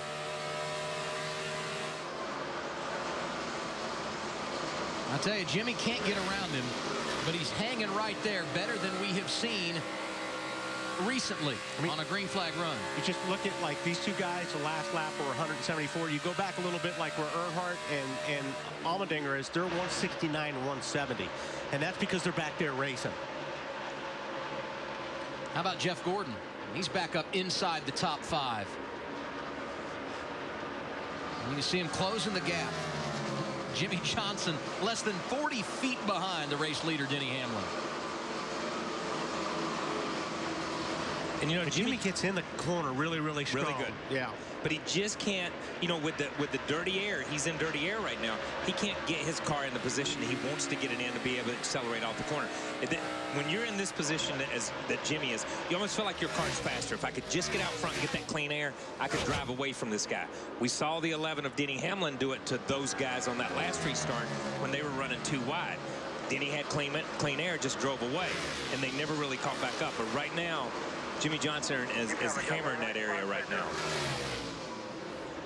I gotta tell you, this is fun to watch. Johnson hanging right with him. Little separation here, and this is about the point in a run where we've started to see the leader check out a little bit. And you'll see the different lines, and a lot of that, Kyle, is what you're saying. The 48 will go to the bottom to get that clean air. To get the clean air. He wants it. He's trying to, make up some ground here, but he's trying to not to run in the same weird, tire tracks as the 11 car. While these two are button heads at the front of the field, had a nice little moment back behind him. Joey Logano and Clint Boyer. Well, he got tagged. So that was Newman that got him. That was Newman right there. I'll tell you what, both of those guys did a really good job not wrecking, because that was quite a shot. Watch in front of you. That's all at about 167 or 170 miles per hour. I mean, that was all Ryan Newman right there. He just run in the back of the 20 car and turned him dead left. And Chris told us about the issue they had on pit road. When you put yourself back in traffic, that can create a problem. Let's go to Marty. As you would imagine, Joey Logano on the radio, very upset. And as Spotter said, already Clint Boyer's spotter came over, Ryan Newman's spotter came over to apologize for what happened. Joey said, that doesn't do me any good. That doesn't do any good, does it, Wally and Kyle? The apology after something like that. No, not after something like that. Because you don't expect it. It's different if you're racing towards the end of the race or something else. But I don't think Joey expected that at all. He come up off the corner. The 15 car was plenty of room to the inside. They gave each other plenty of room. And he just got turned left. Logano now back in 22nd. Not too bad for Boyer. He's hanging on to 13th. And Newman, who got it all started right now in the 11th position. 13 laps since these drivers were on pit road. Denny Hamlin cannot run away from Jimmy Johnson. We'll follow the battle for the lead when we return to Kentucky on TNT.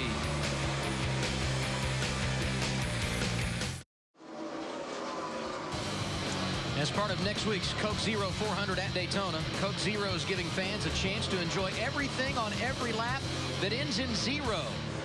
for your chance to win on a Coke Zero Lap. Text TASTE to 26739 or visit CokeZeroLap.com. While we were away, Clint Boyer, involved in that incident on track a few moments ago, came in and made a pit stop.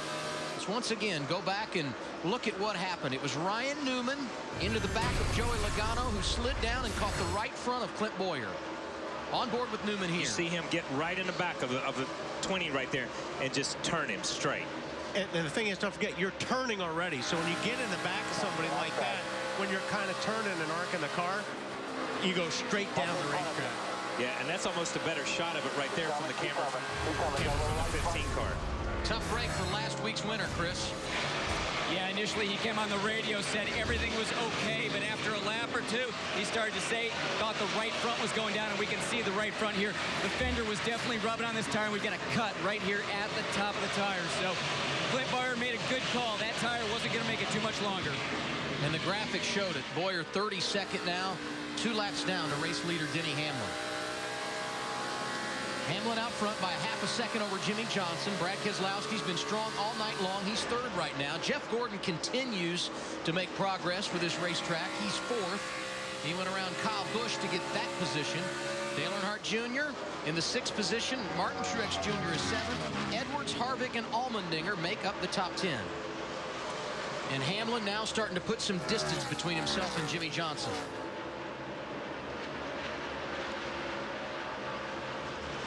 Haven't talked a whole lot tonight about Greg Biffle.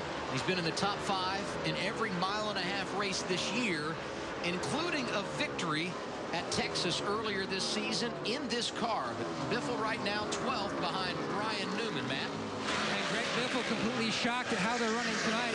Biffle said the car is absolutely all over the place. One lap, it's extremely tight. The other lap is just so loose, it's almost wrecking loose. Every stop, they have made significant adjustments. They just cannot seem to get the balance he's looking for. And that makes for a long night when you can't make the car better. I mean, he sure has run good on mile-and-a-half racetracks prior to tonight. How about 296 laps led? I guess in a way that speaks to how different Kentucky is in comparison to some of the other mile-and-a-half tracks. Yeah. Tell you, a guy that just got the lucky dog, and now he's already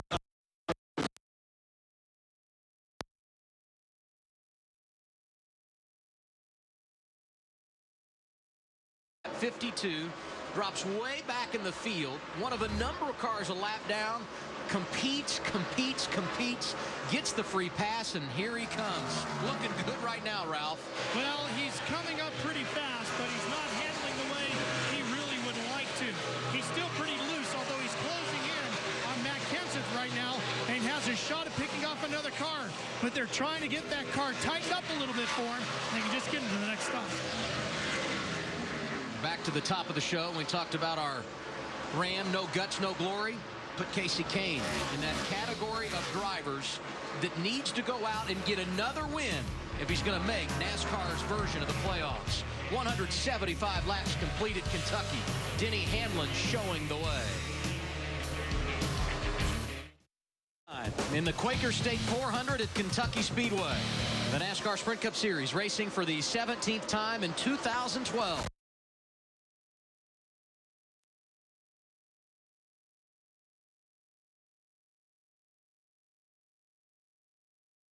Led 50 circuits. Let's go through the field, presented by McDonald's. Here's Marty Snyder. Adam Denny making it look easy on a Saturday night in Kentucky. It's a 3rd brand new car that Darian Grubb has built for the 11 team. The first 2 finished 2nd and 5th. They're hoping this one scores the 3rd win of the season. They've told him lift early, save fuel. Very close on one stop, about 15 laps. 2 stops, Matt. Jimmy Johnson told me, Marty, that the guy he learned the most from when they came here a year ago during the test session was Kyle Busch. He followed his line, picked up a few nuances. He was 3rd here a year ago. Right now, he's just trying to save his rear tires. It feels like he's burning up those rear.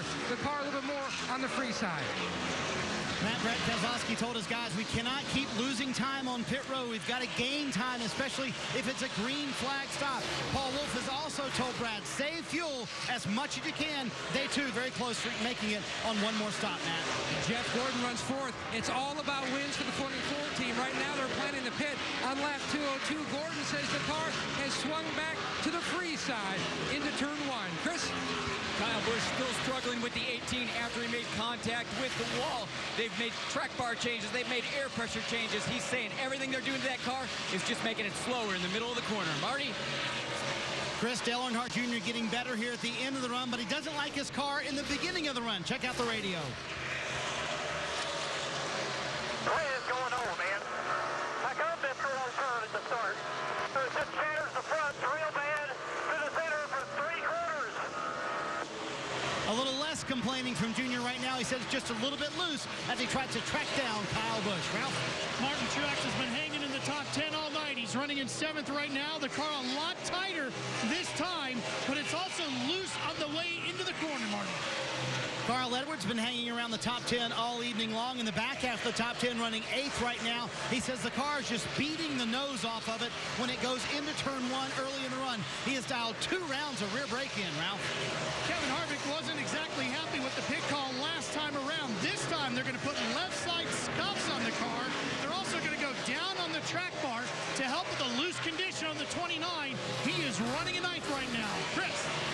A.J. Allmendinger having a strong night, but he says the car a little bit loose over the bumps. And the other thing he's saying, these 2 tire stops are not working. He says next time they need to do 4 tires. The car is not good with 2. Matt? Chris making big headway is Greg Biffle in the 16 over the past 6 or 7 laps. The car has started to come in. They made huge adjustments on the last stop, Marty. They reversed the track bar adjustment, air pressure, and they also pushed a spring rubber in the right rear of the car now, just a hair tight. Matt, we talked about Ryan Newman apologizing to Joey Logano for making contact on the racetrack, but on that last stop, they're one of the first cars that took 4 tires, restarted 15th, has made his way up to 12th. Car a little bit loose, Ralph. Well, when it comes down to Casey Kane, he's put in one of the most impressive runs of the night. He had that issue early on with the wheel coming loose, and he has been fighting back all night long. The car, they put some wedge and even some tape on the car on the last pit stop, but the machine is still loose. Right behind him comes Matt Kenseth. This is a car that's been in and around the top 10 most of the night. Right now, it's tight in the middle. The biggest problem is he is bouncing all over this racetrack. And problems right now for the race leader. Jimmy Johnson to the inside of Denny Hamlin put the 48 on the top of the scoreboard. Boy, again, just drove down on the bottom. Yes. And passing it means his car is working really, really good. I don't know if Denny might have missed a corner or something, because Denny appeared to be 8 or 10 car lengths in front of him. Within a couple of laps, the 48 caught him and pulled out and went around him. Well, now he's got to deal with some of that dirty air we're talking about. So now that Jimmy Johnson's out front, it'll be interesting to see if he can just walk on him now. We'll find out a little bit about Denny Hamlin here. And we alluded to it right from the drop of the green flag on this restart. Jimmy Johnson not going away. Finally, some 40 laps later, he makes it pay off. What's the story with the 11, Marty? Well, remember, Adam, we told you in Through the Field, Darian Grubb has told Denny to save fuel. They're very close if they can make it on one more stop or not. So he's told Denny, roll out of it early, save me some fuel. So that's what is happening with Denny Hamlin. They're more trying to save fuel than anything else, Chris. Well, the problems are getting worse for the 18. Right now, Kyle Busch saying he thinks either a shock is broken or the rear sway bar is broken. He wanted to come to pit lane. Crew Chief Dave Rogers telling him, I need you to stay out on the racetrack. We need to try and drive. Stay out there. If we come to pit lane, you're going to go back to like 30th. So let's try and drive through the problem and look for the next caution. That's all from bouncing off the wall. Yeah, that was, you know, we saw how hard a shot that was, and he hit it with the right rear. That was the corner that took the brunt of it. So obviously there's something bent back there or something doesn't feel right. But look at this car bounce. When you can watch this, look at it bounce right there. It's bouncing a lot worse. Look at that. Yeah. That's a bounce. That's not rigid. That's a bounce. And I'm guessing he's talking about it on the radio. Let's listen in to Kyle Busch here. Something's broke underneath the back. Bring it to our pit box. Bring it to our pit box. Hey, Wesley, helmet on. Get over the wall. When do you want it? If you no clue what it is, bud. Feels like a shock broke off. Wow, look at how that thing, I mean, and that's a call right now that driver's really going to have to make. You know, you're out there running. He's 2 miles per hour slower than what the leaders are running right now. We'll watch the hit he took earlier. You can see how hard the right rear. Did you have the big right rear shock on it, or the small one? Big. Yeah. Shock broke.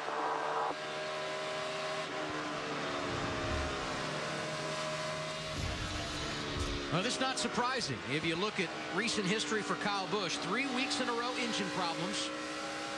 An issue late last week at Sonoma. This would be the 5th consecutive week this team has had to deal with adversity. And remember, he's leading the wild card chase right now because of that win he had at Richmond back in the month of May. Like I said, this is where, you know, like I said, a driver's got to make the call because, you know, if you come in, you basically put yourself 5-10 laps down. If you can ride it out, you might still be able to salvage and finish. Jimmy Johnson got the lead, and he's pulling away. 73 laps remain in the Bluegrass. Challenge. Jimmy Johnson, the fastest in the bunch right now. Sign up next week by texting FAST to 34763 or visit attfastestdriver.com. Brought to you by the nation's largest 4G network, AT&T. Rethink possible. Closing on a cycle of green flag pit stops here at the Kentucky Speedway. 200 of 267 laps complete. Jimmy Johnson, the race leader. He's led 16 laps tonight. Denny Hamlin has also spent time out front. He's second. Brad Keselowski, Dale Earnhardt Jr., who got in front of Jeff Gordon, is fourth. Gordon completes the top 5. Told you about Kyle Busch's problems. He's still on track in the 6th position. Martin Truex Jr., Carl Edwards, Kevin Harvick, and Greg Biffle are the top 10. In case you're wondering about Casey Kane, he continues to climb. He is now 11th. It's quite a night for Rick Hendrick as we begin green flag pit stops at lap 201, Ralph. Well, it's going to be an air pressure adjustment with the right side of Martin Truex's car. Kind of weird that they came diving in here at this time to get this thing fixed up at this point in the race. He's a lot tighter, so they can make that air pressure adjustment, Marty. Dale Earnhardt Jr. putting the left sides on, leaving pit road. It was 4 tires and an air pressure adjustment. Car just a little bit too loose for Junior. Matt. Jeff Gordon lost the 4th position to his teammate Dale Earnhardt Jr. near the end of that run on lap 195 because the car had gone back to the free side. Significant chassis adjustment. He has to slow up just a tick, leaving his box, Marty. Carl Edwards coming to pit road. All these guys pitting right now will be very close to making it to the end of the race on fuel. It'll be a track bar adjustment for Carl Edwards, also a wedge adjustment, trying to get that car a little bit better. Way too tight for Carl. 2 rounds on the wedge adjustment. Ralph? Right side tires, chassis adjustment on the left side for Casey Kane. Now they come around, put the lefts on as well. They've got him full of fuel. Look at how they get every last ounce in, and away he goes, Kane.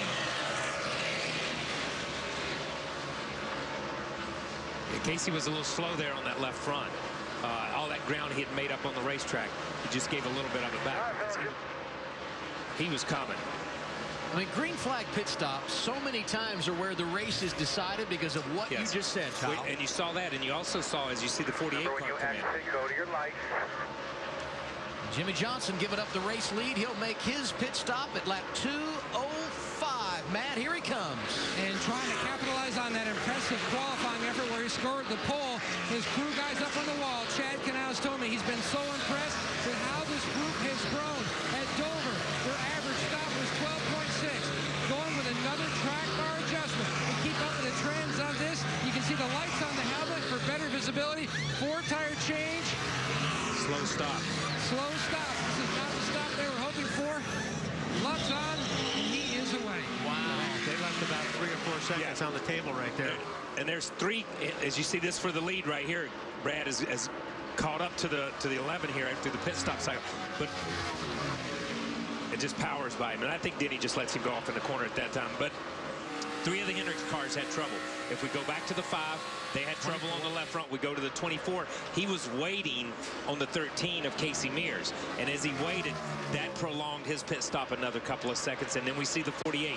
So through this cycle of green stops, those 3 cars will change positions. And let's not forget, Marty pointed out the 11 in fuel conservation mode. Perhaps that's the reason the 2 was able to drive by so easily. Yeah, and now we see the 11 coming in.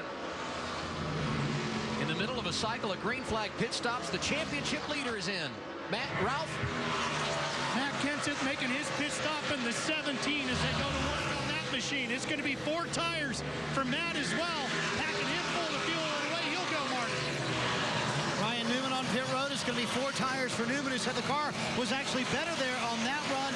It's a little bit loose for Newman. They make an air pressure adjustment, trying to tighten it up. Denny Hamlin pits right behind him on pit road. He gets a tear off 4 tires. They do a slight wedge adjustment, a little bit too loose in for Hamlin. They did want to put a piece of tape on the grill as well. They'll try to do that. You see him slap the tape on right there with the orange sticker on it. Hamlin away with the 4 tires, and yes, he was saving fuel the entire second half of that run, Adam. And speaking of fuel, Marty, the 2 who was leading, in fact, still scored as the race leader, out of fuel on the racetrack. So another miscue on this cycle of green flag pit stops. Okay. Here he is, Marty. And as Paul Wolf calculated, Brad should have been able to go about 2 more laps on the fuel.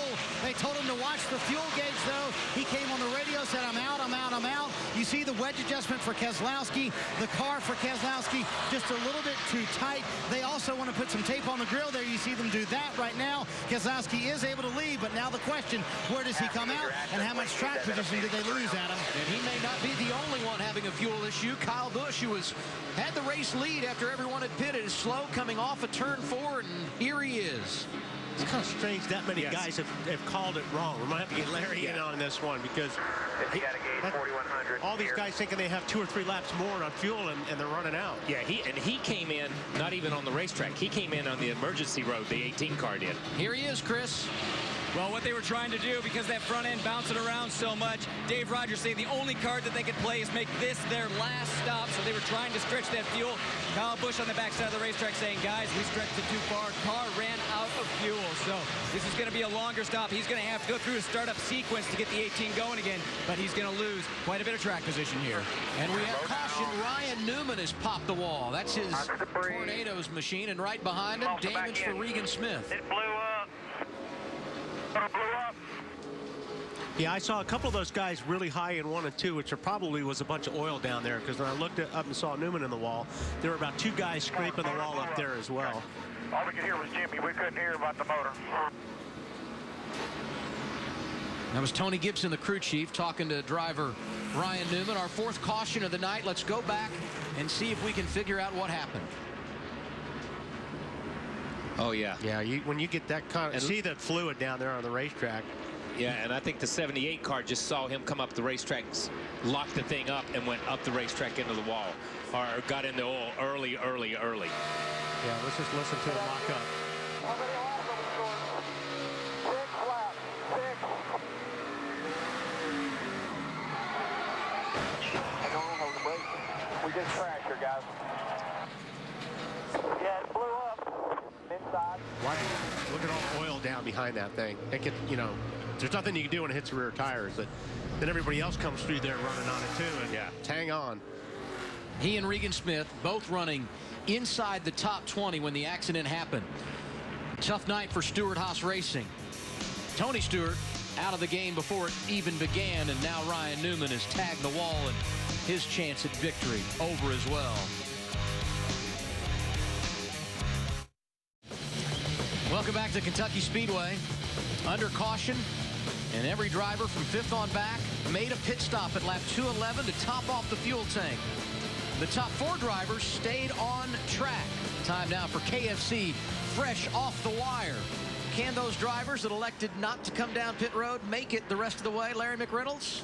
Well, I would be a little concerned because what they were trying to do since they had made that stop on lap 150, they were trying to go to about 211 or 212. And right now, when I look at 3 of our top 4 drivers, Denny Hamlin pitted on lap 207. He's going to have to go 60 laps. Brad Keselowski pitted on 208. He's got 1 more lap in the tank, 59. And then Matt Kenseth in the 17 running 4th. He's going to have to try to run 61 laps. I think they're only saving grace. They're going to have to save a ton of fuel under this caution right here. And Larry, for more Fresh Off the Wire presented by KFC, you can visit NASCAR.com. It's going to be interesting down the stretch at Kentucky. A little fuel drama in the bluegrass. 54 to go. We've got it for you after a break on TNT.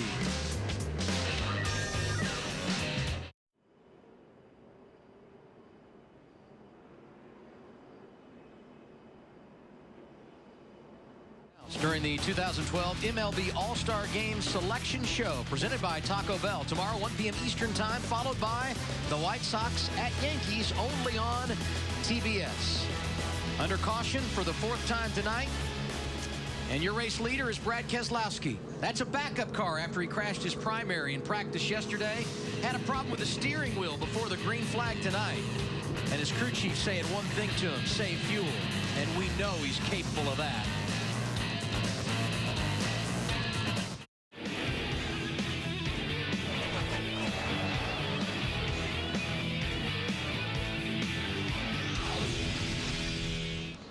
It has been an eventful night at the Kentucky Speedway, and now we have 50 laps remaining. Some big-time question marks in regard to who can make it on fuel. Can't wait to watch the drama unfold. Let's go inside the NASCAR Sprint Cup Series, brought to you by the Sprint Cup mobile app and truly unlimited data on the Sprint network. Today's biggest mover, Carl Edwards, started 25th. He will restart in the 3rd position here. Get live in-car audio and more on the Sprint Cup mobile Android app, only from Sprint. Learn more at sprint.com/speed. Brad Keselowski is the race leader. And restarting right behind him, Denny Hamlin. Some interesting words on his radio under caution a couple of moments ago. Based on what we got that last run there, I'm going to say we're right at 3 right now. So the caution's just going to put us about 1.5. So you're probably going to do that same deal again, giving us the lights. I could get you more. We ran out right as I picked up the throttle in 2 and still got the pit road with able to use throttle. Guys, to translate all of that, Denny Hamlin will have to save a little bit of fuel at the end of this run, so rolling out of the throttle a little bit earlier than he would like. In terms of Brad Keselowski, I just talked to Paul Wolfe. He told him he can run as hard as he wants this entire run. So Keselowski supposedly okay to the end. Hamlin will have to save a little bit to make it to the end, Adam. And that's what's going to make the difference on this race right now is the guys that are close on fuel that have to roll out. You roll out of the throttle, and you're done if you're racing against a guy that doesn't have to roll out of the throttle and save fuel. Yeah, and yeah, okay, you're saying Keselowski doesn't have to roll out of the throttle. We know that Jimmy Johnson and Dale Earnhardt Jr. doesn't have to roll out of the throttle. They're going to be coming hard. So if the 11 car of Denny Hamlin has to do it for 3 or 4 laps or 4 or 5 laps to try to make up, he's done. He's done. Yeah. You're not going to be able to catch that up. We've seen how close these guys are. It's and I'm not going to say not going to be able, but it's going to be incredibly hard. You're putting yourself in a box in the last window of the race. And it's a great gamble for the 11. 70 points in front of 10th in the standings. Yes. They've got 2 wins. Roll the dice and see if you can get a third. Yeah. But, you know, this is all, of course, if it goes green the rest of the way. Yes, exactly. Exactly. Getting ready to put the green flag back in the air. And when we do, it will be 48 laps remaining.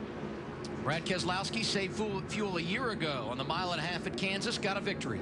We know Denny Hamlin is in fuel conservation mode.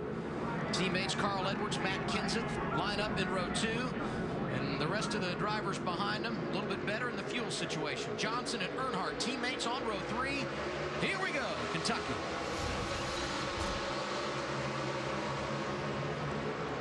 Levin's already saving fuel. Yeah. He's getting passed on both sides. Oh, and he's right in the groove where they put the stay dry down, which makes it a little bit tougher right there. It's going to be interesting to see now that a lot of these guys have track position, like Kenseth and Edwards is up there now, and some of these guys that have been kind of just by their time. Well, now you have to show what you have. Yeah. So now you're going to see who's got really good race cars. I'm going to tell you what. You give Brad Keselowski a sniff at the checkered flag and a clear racetrack on a restart, knowing he's not saving fuel, according to what they're telling us from the pits. And don't forget how good Johnson was, but Johnson just took a slide for life up there in 1 and 2. You know, he's got to get through all these cars. We've talked about the dirty air before. He was really good out front, but he's got to work his way through this traffic now. But boy, he slides again, so he's big time loose right now. And they got an issue because that thing is taken off at both corners now. And he just lost a ton of track position right there. Might have a tire going down. Hendrick car's looking good tonight, but Johnson going in the wrong direction, Matt. And he thinks he has a problem on the 48, possibly a tire going down. Jimmy had restarted in the 5th position. Like Kyle touched on, they were close, but they felt like they were going to be able to save enough. He's going back and forth trying to see if maybe he got the speedy dry on his tires or picked up some of the rubber on the racetrack. Right now, though, he's on the bottom, possibly going to hit pit road. Meanwhile, his teammate Jeff Gordon, he was right on the money, too. He was told by Alan Gustafson, we should be okay. Go ahead and go for it. Let's try to get ourselves a good finish. Can't say enough about Casey Kane, another of the Hendrick cars inside the top 10. In fact, they're all 4 there right now. Battle for the runner-up position on track. Denny Hamlin rallying to the inside of Carl Edwards. And Denny may be officially through saving fuel. Yeah, I was going to say. That was 3 or 4 laps. That may be all he needed. You normally don't pass somebody when you're saving fuel. Carl Edwards now in 3rd, Marty. And he is one guy who cannot make it all the way on fuel. They will have to pit again. Here's the debate on the radio between he and Bob Osborne about when to do that pit stop. So like hell now, and just come to pit road, do a splash and go. It's just hard to start a run. And if it goes green, we know we're screwed. Doesn't seem very smart. That's just my opinion. Yeah, 10-4. 10-4. I don't think it's smart to give it up now and start 22nd and hope for a caution. So that was the big debate. Do they give up track position when they were under caution, then take on 4 tires and go all the way back to 22nd? Bob Osborne thought if we do that, our best bet is to get back to 15th, and that's just not good enough. Well, that's what I would have done if you're not going to make it on fuel. Yeah, and that's exactly why wouldn't you do that? And you heard it in Carl's voice. That's not very smart for us to just come up here and run and then give it all up with 5 laps to go. I'd rather put me in that position with 50 laps to go and let me get back what I can. Absolutely. And I think that's the way Carl's looking at it. But there's 2 totally different opinions right there, and you heard it on the radio. Bob looked at it one way, and Carl looked at it the other way. Larry talked about strategy. Earlier tonight, what a role it could play this evening. A lot of anxious crew chiefs on top of the boxes here tonight as we approach 40 laps remaining. Here's a nice little battle. Martin Truex Jr. 6th, Gordon 7th, Kane is 8th. What about the 56 car right now, Ralph? Well, when it comes to fuel, Martin Truex is good. That last round of caution there helped him a bunch and got him over the line to the good side. Casey Kane, the last car in that 3-car train, however, he is really close to not having enough at this stage. It's going to be interesting to see, after all the work they've done, how it finishes out.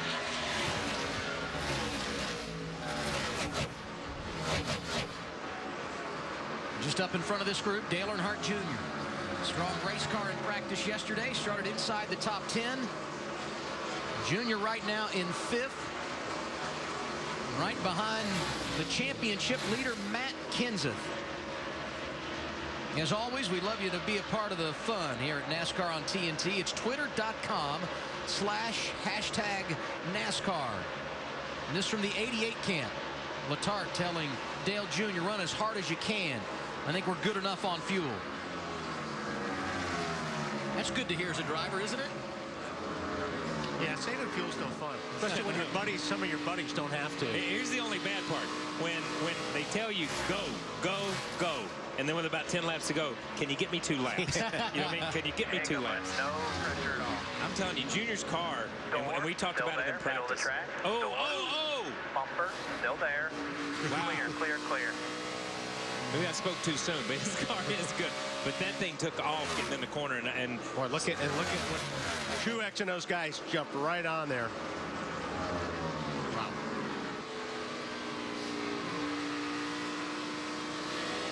Brad Keselowski leading this race. He's got 2 wins already this year, and there are a number of drivers in the garage area rooting for him to stay in the top 10 in the standings because he's got those 2 victories. The last thing those drivers outside the top 10 want to see that have a win is him to drop out and take one of those wild card positions away. Martin Truex all of a sudden looks like he had Gordon and Kane right behind him a little while ago, and he kind of just drove off of them and just passed Matt, and now he's all over the back bumper of Earnhardt. Yeah, a lot happened in those 4 or 5 cars. They all switched positions there within about 3 laps. Is Brad Keselowski saving fuel? I'm not sure, but a couple of moments ago he turned the fastest lap of the race. He's out front. And now we go inside the NASCAR Sprint Cup Series, brought to you by the Sprint Cup mobile app and truly unlimited data on the Sprint Cup network. Today's biggest mover, Carl Edwards, 25th to 3rd. Get live in-car audio and more on the Sprint Cup mobile Android app, only from Sprint. Learn more at sprint.com/speed. I would have to question that. I think Casey Kane should be the biggest mover today. Yes. Yeah, but Casey Kane had a better starting position, even though he that didn't mean anything to me. But he moved the most. Maybe he's passed the most cars. Oh, we're changing the rules. We're changing the rules. He has definitely passed the most cars. I'm glad you guys are so passionate about that. Brad Keselowski on point. He last pitted at lap 208. Put a big question mark on them in regard to fuel mileage. Let's listen in. What I live for, man, 27 to a 34. Hope you're saving. Fastest car on the track right there. I want to go fast, Joey. No, I know you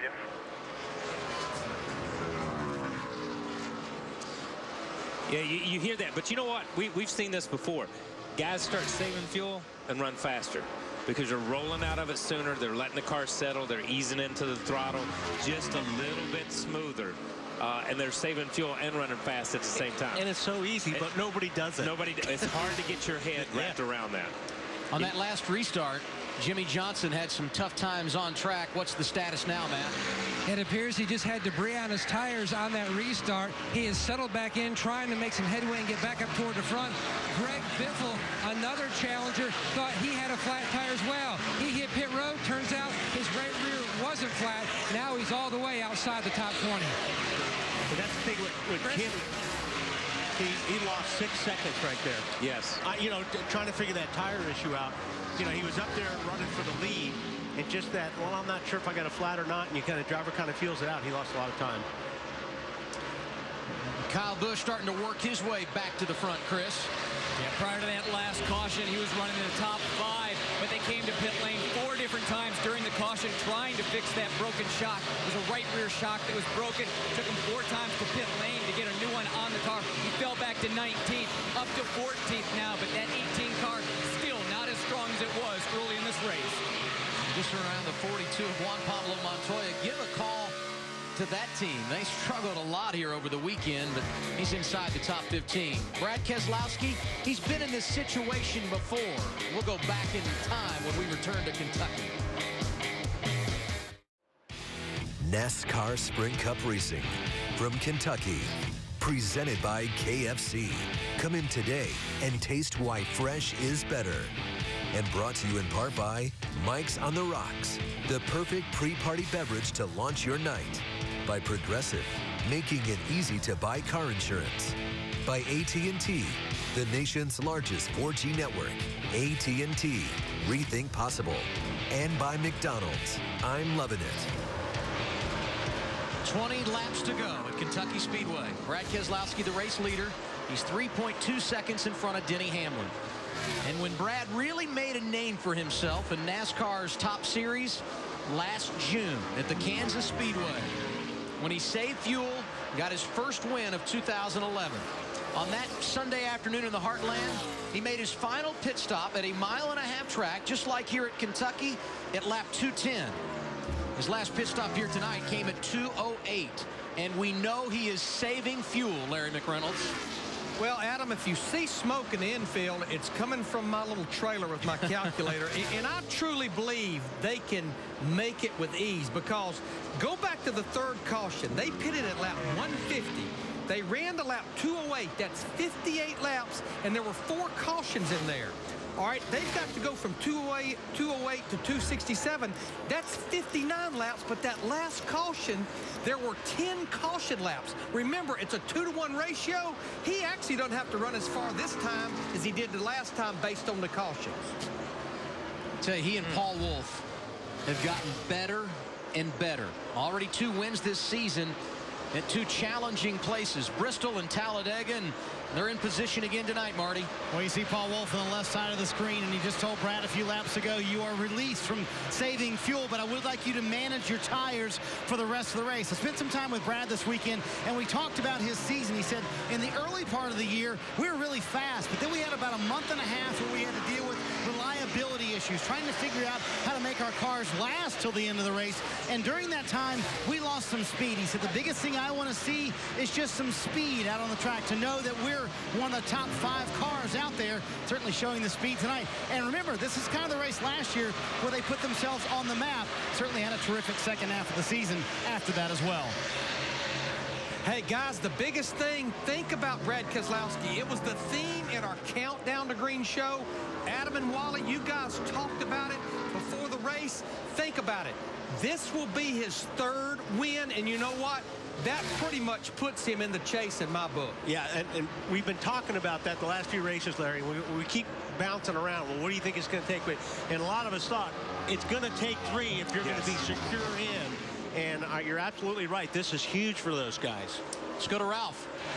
Watch Kasey Kahne going down into turns 1 and 2. He is just eating Martin Truex up going down to that corner. Watch how he gets a big arc into the turn and dives to the inside. He's been super fast down there, almost had him on the last lap. Looks like it's going to take another lap or so, but he's working that bottom groove, and the 5 is on his way, trying to get inside the top 5 of the closing stages. Yeah, Casey's been one of the fastest cars looking at the lap times. He's been one of the fastest cars. Now he's going to go on the high side. The 56 car is holding him up. I mean, if he can clear him, he'll start running even faster. It's just a lot of track position between him and Keselowski. It's about 4 seconds. But Casey's got a really good car right now. Yeah, it's just, you know, the 56 car is everywhere that Kasey wants to be right now. It's good run right there. Picked up the throttle good. You know, but the thing is, Casey's been running high through 3 and 4. But if he can run low through 3 and 4, that kind of takes away Truex's groove where Truex had been. Kasey Kahne trying to grab the final spot inside the top 5. Truex is 5th right now. Kahne can't make it stick off the corner. Yeah, but he's got a little bit better position on Truex now going into 1 and 2. So I think he might be able to pull it off here.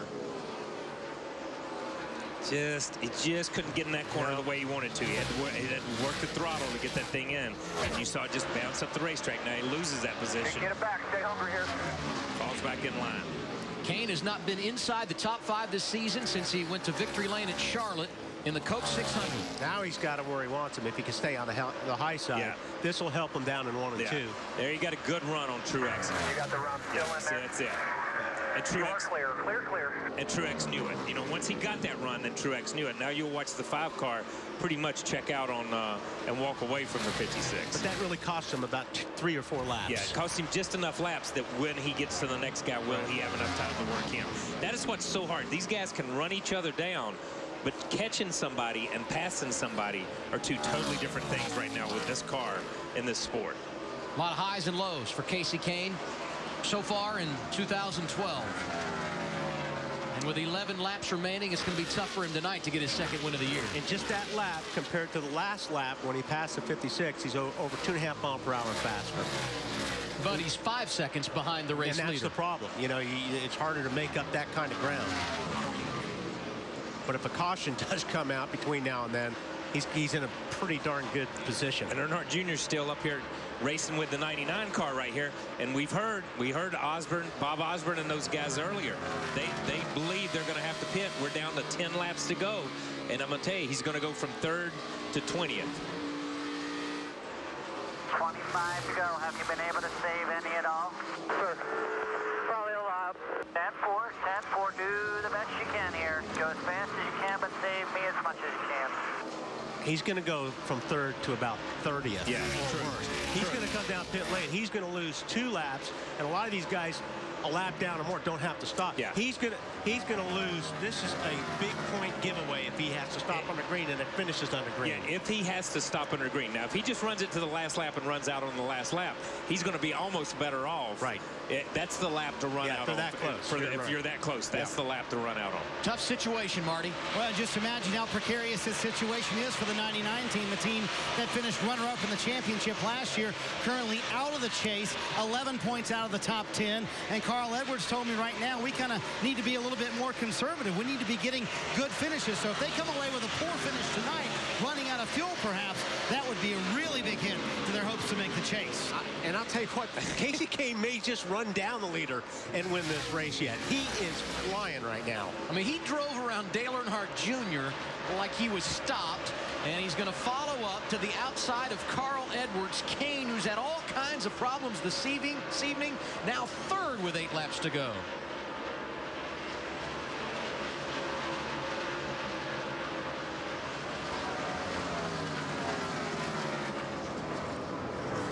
Denny Hamlin riding in the second position behind Brad Keselowski. A 4-second advantage for him. The Coca-Cola in-car camera on TNT Race Buddy lets you ride shotgun with a Coca-Cola racing family driver. Go to NASCAR.com and check out the Coca-Cola in-car camera on TNT Race Buddy.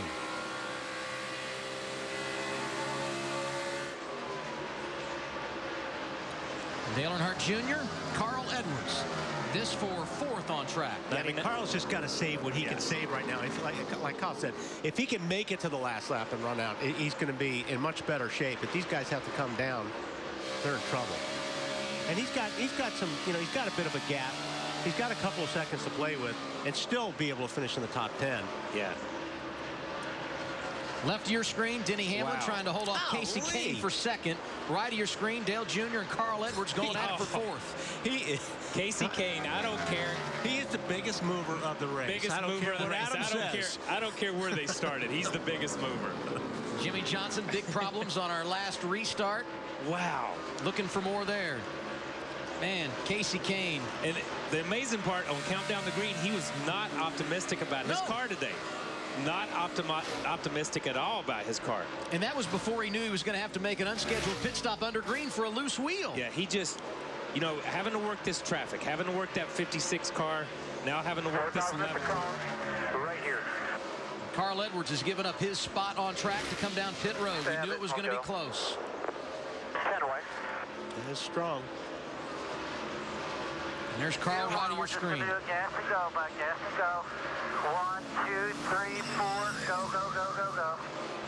4,000 all the way up. Okay, maybe they don't lose 2 laps. Yeah. That was, forgot about if they're just going to take fuel. There's Casey. Just does a slide job on the 11 car there.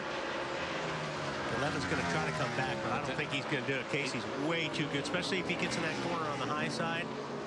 He just drives away. Kane now in 2nd. 3 laps to go. Brad Keselowski leading by 4.1 seconds that last time around. From the middle off, he pulls 2 or 3 car lengths. Look at more. I mean, look how much he put on him in just that one corner in that one lap. That is absolutely. They need to be telling Keselowski right now that the 5 is coming. Don't get too comfortable. 4 Hendrick cars inside the top 6. Kane the best of the bunch. 2 laps to go. He's 3.8 seconds behind Brad Keselowski. And as we talk about this, let's go back to the wild cards. We talk about Jeff Gordon. We talk about Carl Edwards. We talk about that guy. They can run in the top 4 and 5 all they want to. It does them no good. They've got to win races at this point. This is a race lost for the 24. And for Casey, when you look at it from that perspective, because this was a place, if he would have been in the right position, points-wise, it doesn't matter. Points-wise, it doesn't matter, but a W in the column would have put him in the chase. Yeah. Final lap for Brad Keselowski. Onto the back straightaway, trying to save fuel. Tell me, please. Plenty of room, you can coast around. He's feeling good now. Great job by Brad. Brad Keselowski going to become the first driver to get the hat trick in 2012. Come get the flag. We'll exchange it for another one, bud. His 3rd win of the year coming at Kentucky. Great job, Paul. Great job, everybody. Hard work equals result. You all did it. I know this is a hell of a what you get when you work hard, guys.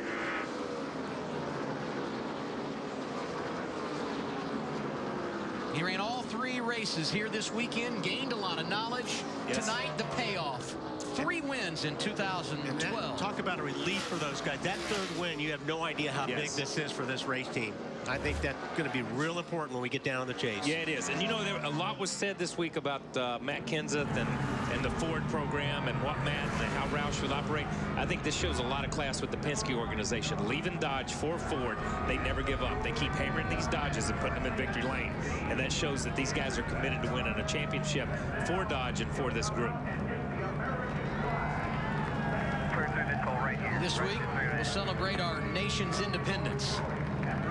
Right now, Brad Keselowski going to give Old Glory a ride. Great work by the man on the box as well, Marty. At this point, Adam, I think he's more relieved than anything. Paul, when he ran out of fuel there and it bobbled, did your heart kind of jump for a moment and think we've lost our shot to win it? Yeah, it was definitely a moment where we knew we were close. And we had to stretch it there to be able to make the last window. And, Brian Wilson does a great job with the fuel mileage.